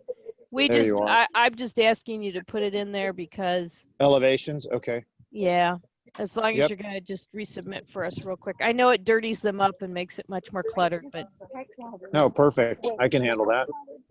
I figured as much. All right, so Catherine have you got these notes, and Nicole? Do. Okay. Nicole, do you need you need Catherine to go over them or anything for the record so that we are very clear about what needs to be added to the plans? Sure. Okay, so we're talking about updating. So should we start with the first? I'm just going to do them in order. So sheet A 1.0 update the detail number 24 to basically to specify. I think you need to note, Michael, you need to note that this is a 3000 Kelvin lamp. That's one of the notes you need. And then you need the little diagram for the cutoff. I believe, is that not listed on the notes right below that diagram? Lists the It is specifications, not. I believe. It says pole light, fixture, barn light, 16-inch shade, galvanized LED, Oh, okay. 10-foot. This says 10-foot pole, so you need to change Oh. that. Well, 10 foot sunk into the ground, though. It ends up being 9.6. Okay, I see 9.6 maximum height. I got Yeah, it. correct. Mhm. Well, you might want to just take the 10. Well, you can leave it on there, but where it says LED, you need to put the kelvins in. Sure. Yeah, it's specified on the plan set, but yes. Yeah, we'll make sure we coordinate both notes on both sets. Yeah, most sheets. of this is just coordinating throughout. And if you bubble it for Catherine, it'll make it really easy for her to find it. Perfect. And then the other thing was, I asked you to add some height dimensions. Correct. Throughout the elevations. Yep. Yep. And then they're already on the section. You might want to swap that out so that it's the galvanized fixture, since this is basically your material color board. Well, actually, we only did galvanize out near the fence. Okay. The barn actually has the bronze color. Okay. Well, then I would on your when you specify the light, wherever you're doing that, why don't you list where each occurs so everything's all together in one place. All right. Perfect. Catherine. And this one, yeah. See, you've got it here. LED 3000K. Yep. Precisely. Very good. And then the next thing was, see here, you've got them both listed here. Yep. Or these, I think this is Kevin's plan, but he needs to, if he's going to reference them, he should make a reference to your plans. Yeah, for sure. Because there's a little overlap on your guys' scope. And then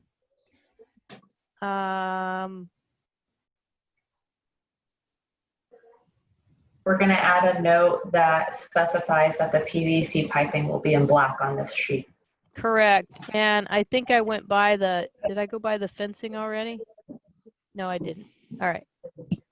So then this sheet also gets a note on detail C, again, for the PVC pipe. And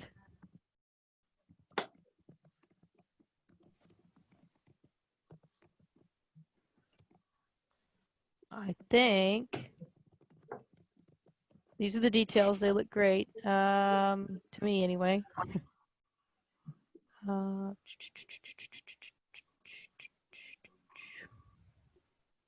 think that's the last sheet. Okay, so the only other, and this is a question I think for Lowell, but the rest of the board as well.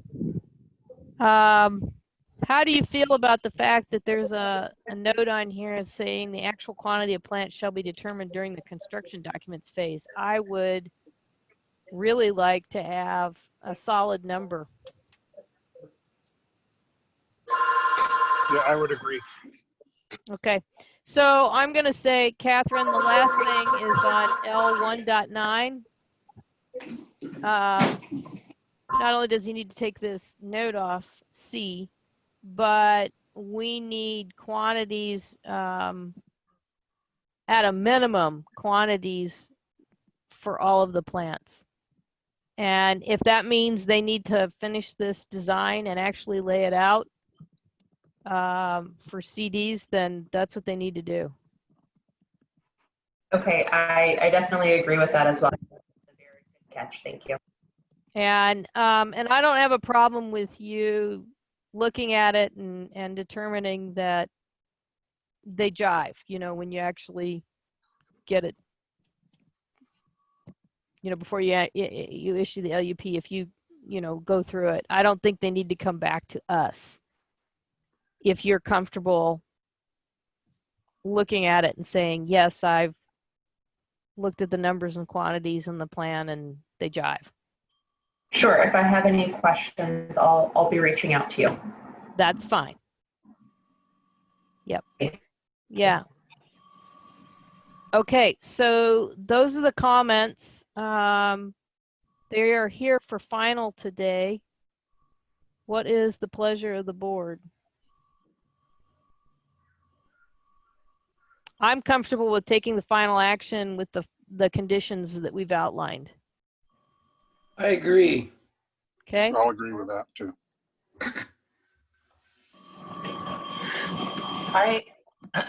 I agree. I would like to also say that I think they've done a really good job, and I'd like to acknowledge them for the work that we've done over the last several months. I think it's looking really, really good. I especially appreciate how they address the screening of the planting. I really think that looks great, and especially when you look at the image of the front of the gate. I love the gate. I like the looseness. I think it's a really good example of what we've been trying to talk about in terms of screening that looks natural. And I really also like that there are certain places where you can kind of peek through and it doesn't just look like a solid wall. It looks very natural to me. So I really appreciate what they have done, and I want to, I would move to approve this project as has been with the conditions as have been stated. Okay, Robin? I agree, and I'll second it. Okay, my one last comment is, and this is aimed at Anthony, hope he's still here. The density of the planting, I too appreciate the fact that, you know, there's some up and down, back and forth, but do be careful. And if you, with that density, it's starting to look a little light just in plan, just glancing at it. So if you guys add a little bit more, that would be probably a good idea. I realize you're planting for spaces and for things to grow in, but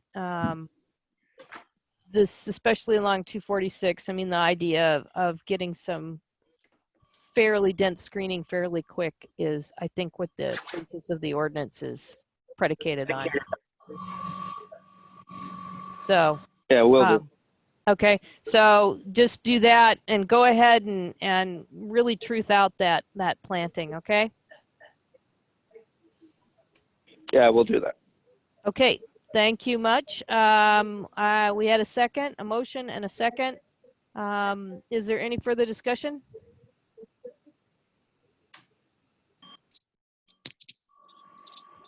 Okay, all in favor? Aye. Aye. Aye. Aye. Any opposed? And I believe Alan is not voting. So, all right. Thank you very much. Thank you. Thank you, board. Thank you. Thank you. all very, Thank you very much. thank you all very much as well. We really happy with how this has come along. You guys have worked quite a bit on this project, and it shows. Yep. Thank you. Will be a Thank great you. installation. Thank you. Okay. Okay. Bye-bye. I think that that does it for us. I don't think we have anything else on. I think that's the last item. So I would like to make a motion to adjourn. Could I have a second? I will second it. All in favor? Aye. Aye. Aye. All right. Thank you very much, folks. Have a good Friday. Thanks, everybody. Good Take job, care. Bethany. I Yeah, can't thanks, do it Bethany. all by myself. You did it. Thank you. Bethany, have a good weekend. You too. Bye-bye.